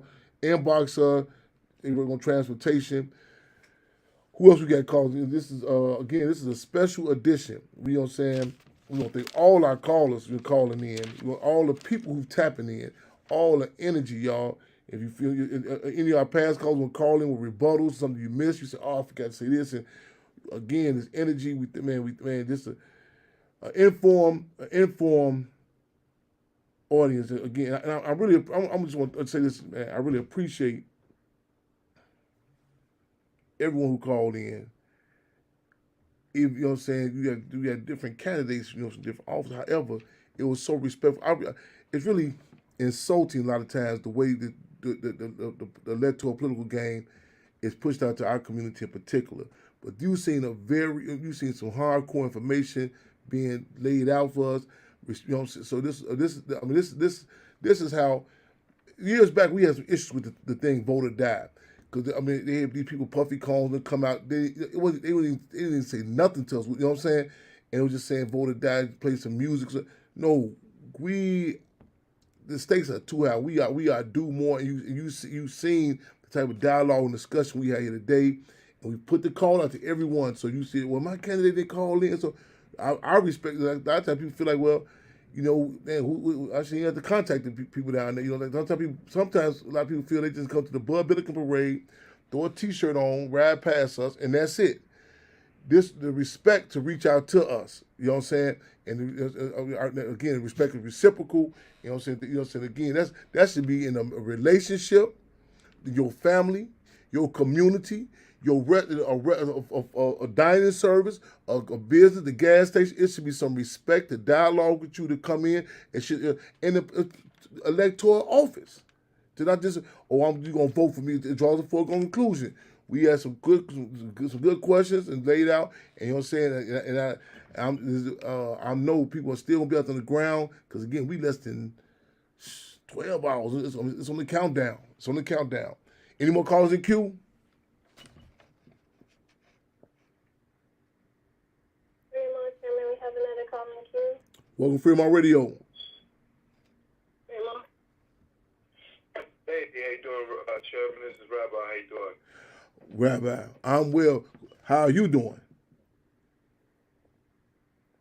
Oh, man, you know what it is, man.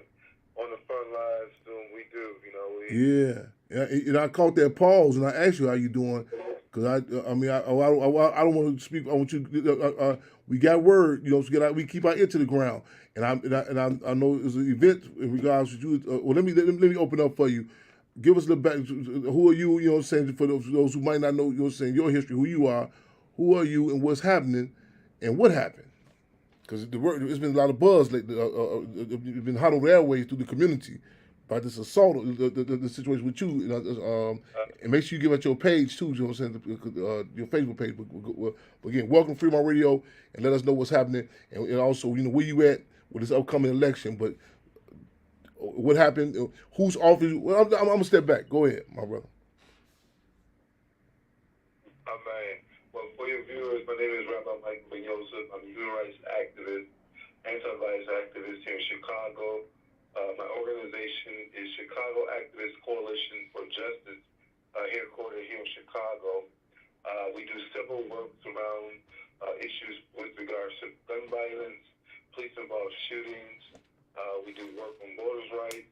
We do work on immigration, work on unsolved murders of black women and missing persons in Chicago and other significant areas on these issues. First and foremost, just appreciate the program you had of having diverse candidates running for office. I did have the pleasure of meeting a lot of them during this time of the election cycle. I can tell you that this is probably one of the most profound, talented group of candidates coming forth before all the constituents in Chicago, and just excited to see what will be the results of this election. But I also want to say this is a consequential election because of certain things that I've discovered during this election cycle. A lot of times I do research. I just like to go to polls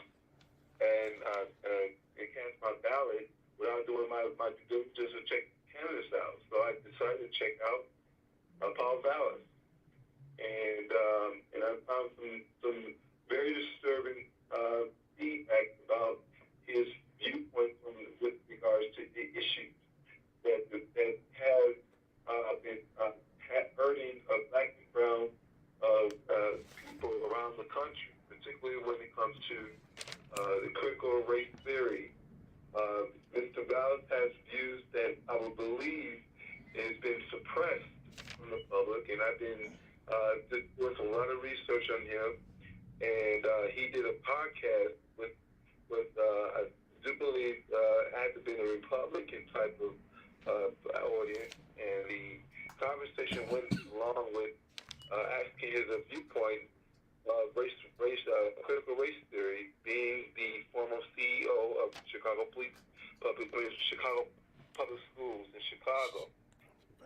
And one of the things he did say, which was very striking, he made an analysis about if a white child goes to school and has a curriculum that reveals in the curriculum from a teacher that the teacher would talk about black suffering, black discrimination, and black oppression, that this child would go home, literally to go home to his parents and say, well, I learned today that my ancestors was responsible for discriminating against someone that does not look like me. Is that true?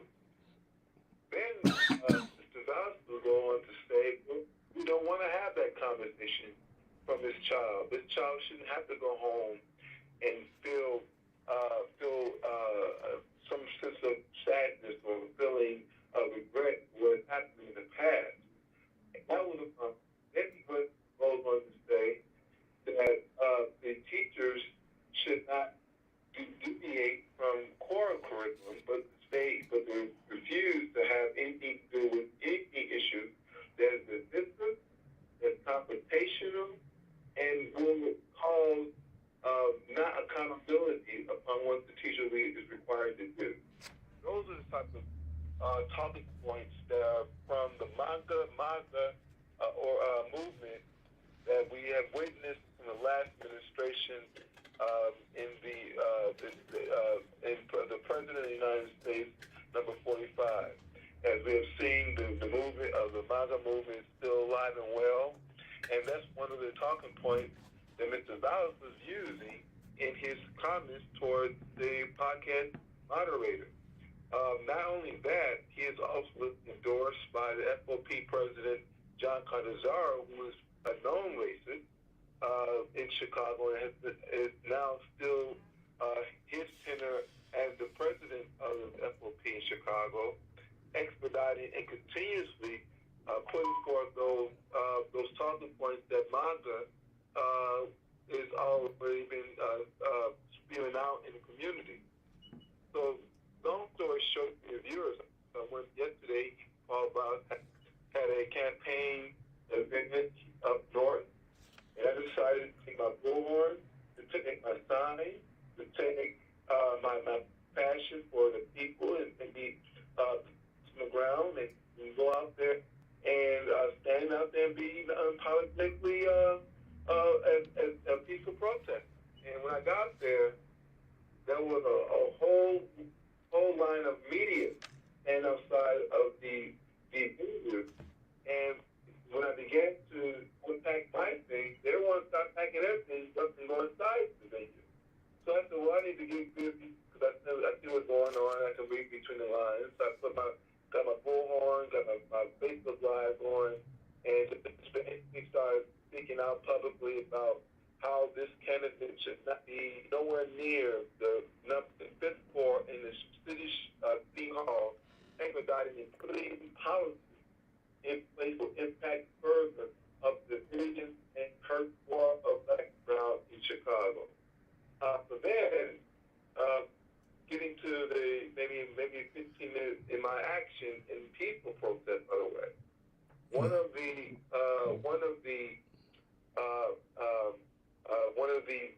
people will stand out there asking, well, Rabbi, can you provide some evidence? I said, sure, I can give you the link and then play it. So I got my bullhorn, got my phone, and went to the actual link that has it online right now. Everyone can go get it. I'm going to send it to you. And they can listen to this man talk about his viewpoint that's so damaging that this person should not have nowhere near of having anything to do with being in some sort of high-ranked position, such as the city of Chicago mayor. I began to put it forth my bullhorn and my camera. My phone went to link, and you hear his voice talking. And not only in 5 seconds, in the door open up, land open. Here comes Paul Bascoon, and basically stood before me and just kind of said, "You need to leave this." Well, I'm not going anywhere. Don't touch me. So then, guy just looked at the other guy, and I never forget the look that he gave him. It's hard to kind of see it on the camera, but I looked at the guy. It was a big black guy standing in the door, and he gave the guy that was standing in front of me more like a clue or like a hint. And the guy that looked at me looked at him, and then the guy just stood, paused, and then went forward, grabbed my bullhorn, basically almost knocked me down, and destroyed my bullhorn right in front of everybody. And my camera was rolling on Facebook Live. It was on Facebook Live. You can see clear as day where it's happening. I really don't have to say a word. The visual footage speaks of the volumes of what it is. When the rich and the powerful and the privileged want to capture a position, it's always the primary point they want to do is to press information, press the knowledge, press us being woke. When we have people who seek these positions, that we just vote for anyone that we think is going to do right for us, but in actuality, they're only serving the rich, the powerful, and the influenced, and it connected. So the video footage clearly shows where it's happened. So I just basically I did call the police, and the police saw the video. I couldn't believe it. You know, I was really shocked. Mm-hmm. The police showed up. The police rewound my live, and they saw the actual frame by frame of seeing what had happened to me. Basically being assaulted on live. And they did file a police report for me, and so I got to go up to the station to get all the documentation because we want to do further pursuing. Now, here's the thing: when it comes to that person wasn't arrested. Had there been a black man, that black man would have been arrested right there on the ground, No doubt. handcuffed right now. But No because doubt. of privilege and because of those who have the money. And then not only that, the police showed up so late, so the guy had a chance to get away anyway. Had it been black man, that man would have been in handcuffs, would have been, rights would have been ran. We all know the story of how it would have happened. They came a half an hour, 45 minutes late. I was able to still throw it out, but the guy was wrong from the thing. So now, right now, they're mobilizing to let you do, so we're not just going to allow this to be defended for the rug and kind of just allow it to just blow. That's the issue, is to blow over. Our job as leaders and as you chairman, our job is to put the fire to the pedal and not be placed or to give an inch, because people are serious about taking everything from us, or what little we have left. But we're going to organize and do whatever we can do to see this come to an immediate close. And again, if this guy does win this position, we are really going to next day after call for his impeachment, because we believe that this is miscarriage of justice, that he should be qualified. He does not represent the fabric of black and brown based off of those racist viewpoints that he's thinking. I mean, he says these things, and if he's the top CEO of Chicago Public Schools, how much more damage could he be detrimental to black and brown being the mayor of Chicago?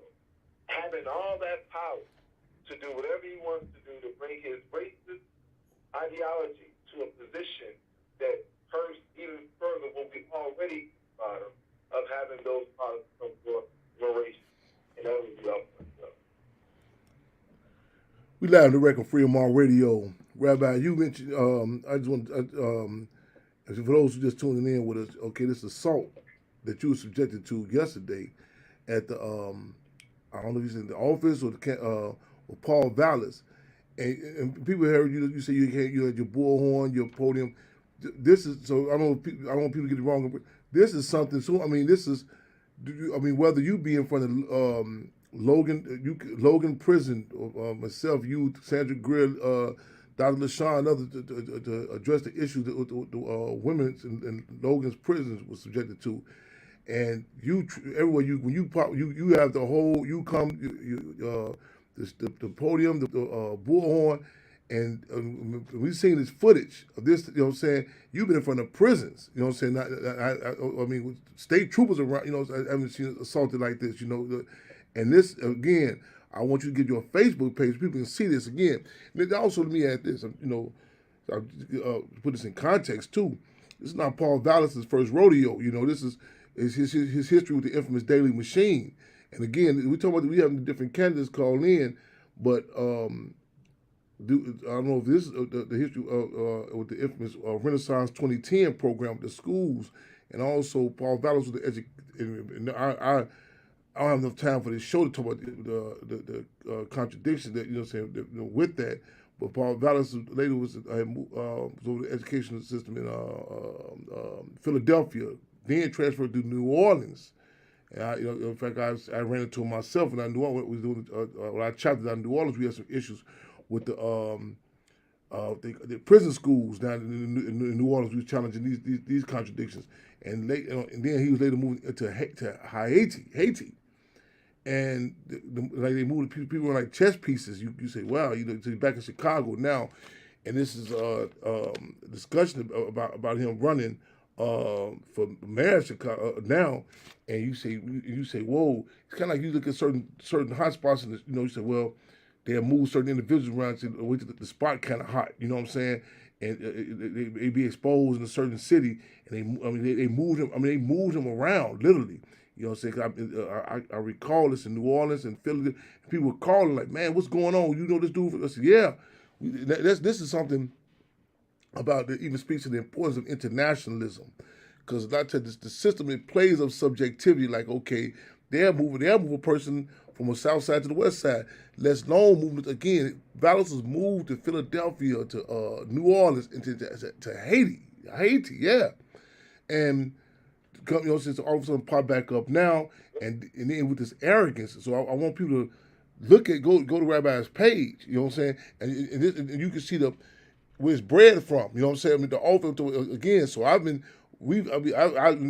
those people heard you say the bull, they might think this is something new with you. This situation with no in front of prisons. You know what I'm saying, and see in contrast what happened to you yesterday. And this footage is on your page. I want you to get your Facebook page also, Brother Rabbi. And anything that you want to add also, please. Yeah, my Facebook page is RAD Michael MICHAEL NDENYOSEL. You're good to know this was not just a friendly kind of patient with these people. This was tough, and we have to call it what it is. I was there under the Constitution that says I have the right to freedom of speech, freedom of assembly, and freedom of protest. And I was assaulted by this person who was at large. Had it been like as they said a couple of years ago when black folks downtown Chicago looting, stuff like that, they will easily put that picture on the television. You saw it. They put the picture on the television immediately. How so this person that assaulted me, this is not on front news. And now why is it news night expediting this type of attack that was done? This could have been anybody. Yes. Calling for accountability, not having these people just get away with murder. They deserve to be held accountable, and it's just the way it's supposed to be. A crime was committed, assault was done. I was minding my own business, exercising my freedom of speech, freedom of sympathy, and if you didn't like what I said, that's what it is. According to this Constitution, I can do whatever I like as long as I'm enforcing no one else's rights. And my rights was violated severely. sharing that video. You can go to my Facebook page, RAD Michael MICHAEL BENYOSEF, or you can go to my organizational page. The link of the video is there. Chicago Activist Coalition for Justice. You look at the video again, like even the body language, the aggression. You know what I'm saying? Like the Gestapo tactics, the way they do. You know what I'm saying?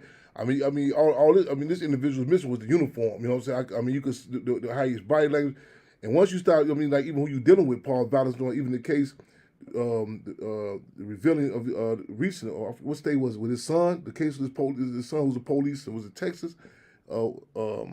Texas. You'll say go check that with Paul Vallis' son. You know what I'm saying? This is the modus operandi, and also in addition to that, you go back and look, like the funding, who's backing them. Let us not forget the case of Laquan McDonald. You know what I'm saying? And the police that was involved in that case, that connection to Paul Vallis. So this is let us struggle to use these different contradictions and as educational opportunities too. You know what I'm saying? Again, to connect the dots. You know what I'm saying? Because a lot of times we look at situations subjective, like, oh, this person is you tie this in with his position about the critical race theory, the position of the police on, and you know what I'm saying, and look at the arrogance. Again, we go to Rabbi's Facebook page. You know what I'm saying? Last you can look at certain situations and say, okay, this person was trained, or somebody made you feel cocky or comfortable enough to do this move. You know what I'm saying? To move with this arrogance like this here. Where does it come from? This individual's first rodeo. You know what I'm saying? And go back and check his background in Chicago in particular, as well as you guys call your loved ones in Philadelphia, New Orleans. Because you might say, well, maybe it was just maybe the weather was so bad in Chicago, you know what I'm saying, he just had a bad few months. Call down New Orleans, checking about the prison schools. And if you, Haiti. So, this is internationalism, you know what I'm saying? And so you had to say, what's the dynamic with Chicago? What's at stake here? Why these, you know what I'm saying? Because you look at these individuals out there, you say, well, man, they got enough resources, fine, why just go off and live? Why they bringing these certain individuals to be put in place in certain offices? So again, an informed audience, and let's heighten the contradictions, up the ante where persons can't come up there, you know what I'm saying, and shake a few black hands or grab a hot sauce bottle out they pocket or purse, whatever the case may be, or you know what I'm saying, or just come back, you know what I'm saying, and just talk to some different entertainers and say, no, it stays too high. You know, we talking about because everything is political. Similar to like you looking how it was exposed with the disproportionate allocating of funds with refugees from Yugoslavia as opposed to those from Rwanda. They say it's disproportionate funds. They said, wait a minute, the money, the resources that they give one person, you know what I'm saying, in Yugoslavia for food or whatever, they say, man, I was allocated to, thousands. They had to break, literally, it was like cases where one orange had to be divided. They said those from Africa, from hundreds of them, you know, and you go back and look at the park districts, you know, they say, why do you go some park? Because sometimes I'll be placed in Chicago. Sometimes I'll be like, well, man, maybe I'm tripping. It's not that bad. You go, it's some places. You go some of these parks in Chicago or up north and other places. You say, is this Disneyland? I missed something, and you go back and look on 59th and Hermitage or 59th and Wood. Speaking of which, that's somebody who I'm on. Lopez, 15th Ward, definitely no go on this dude. I'm talking. Gloria Williams, she called in 2 weeks ago, so you know what I'm saying. So she listening. You can call in real quick, give us your position with that. Go look at the consistent contradiction to Ray Lopez. That he was talking about running for man first. I don't know why they moved him out. I guess continue to mess over the people in the 15th Ward for a little bit longer, whatever the case that is though. But go back to a little. And that's don't limit it just to the web. You can do the Google and Wikipedia, but put your ear to the ground to the community. Like you do in the streets, you go, you say, who is that? They selling cars on 33rd and Western. Yeah, you call man. Is they reputable? What's their background? When these people are put in front of us, do a little call, that community grapevine. Man, Paul Vallis, you heard of him? Yeah. What was he doing in the school system? Who is this? Google it. Like you do these rappers and stuff. Like, man, that's such and such. Yeah, where you from? A little research. Rabbi, again, give us your Your Facebook again, and where the video can be found at. Yeah, you can find my on my personal Facebook page, RAV Michael Michael Ben BenYosef. You can find the link there. And here's I just gotta say one more last thing. What happened to me is a snapshot of what we're up against if this guy gets himself in there. Because these guys so emboldened. It wasn't like, oh, timid. No, man. Like, when I think about it, it was pure aggression. Yes. And if this guy is FOP and over the police department, we're going to see more of Laquan McDonald. We're going to see more Breonna Taylor. We're going to see more George Floyd in Chicago if this guy gets up in there.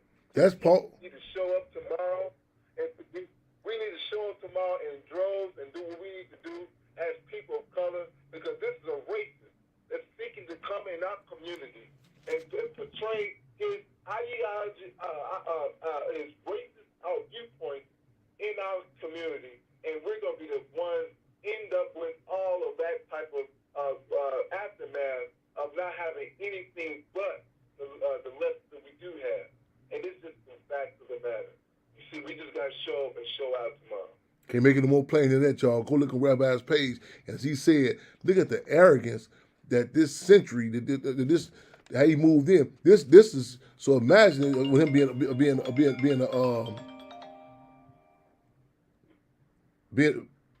okay. I know I lost my sound on y'all Instagram. Y'all better when we close. Okay, man. One more time with that Facebook contact. I know we on countdown. Wednesday we gonna be coming back in again, y'all. Cassandra Greer, inbox her to get transported there. Stay on Mark Clemens' page. I'm gonna be going live here and there. We had a phenomenal show. I want to thank Intellectual Radio for letting us come in on this special day. Rabbi, man, again, man, keep your head up, man. Keep us posted. Listeners, viewers, people in general, revolution, love, and respect, y'all. Again, everything's political. You know what I'm saying? This is electoral politics, but again, it's some hot topics, as we just seen, the stuff, the topics that we have discussed thus far, and there are more. Keep in tune. So for y'all, 6 in the morning. For me, I'm saying 5 in the morning. Be on time. Be on time. Who we got here? Okay. Cassandra Greer, Reverend Michael Bill. So please watch and share. But right on. Cassandra Greer, she reiterated, y'all, go to his page. Look at the video himself. Again, check his page out. Check the video out. And again, watch what Benny Siegel saying in this song. 85% of communication is nonverbal. Look at the arrogance, the body language on how they move his brother. Okay, I don't know if we have any more callers in queue, but we got to close on out, y'all. I'm gonna be going live here and there, 6 in the morning. 6 in the morning. You know what I'm saying? So I can't get there. I ain't got no way to get the bus tripping. Inbox Cassandra Greer, y'all. Keep your heads up, eyes on the fist clench, y'all. What's the call? Free them all. Phenomenal show. Again, roll call real quick. Kenya Franklin, she said something too. I missed it. Who's running for that police accountability? Mr. Quote. She pointed out the contradiction with Anna Soloria, the one that's running against her. Ain't been no police brutality less long, not even from the area. And she pointed out the contradiction that the FOP are raising up. Again, so these are not officers that's a clear slate. They are going contested. So be heads up on that. So the A-Rock, Kenya Franklin, right on. Okay, y'all, we're gonna close out. Keep your heads up, eyes on the fist clench. Another powerful episode of Freedom on Radio here, Intellectual Radio. We on deck Wednesday, y'all. Might do a special episode, might touch in tomorrow, but Wednesday from 6 to 6:30 p.m. Central Time. Sister Conrad, take us on out. Okay, man, free them all. Okay. Oh, the Instagram stayed alive all that time. Right on.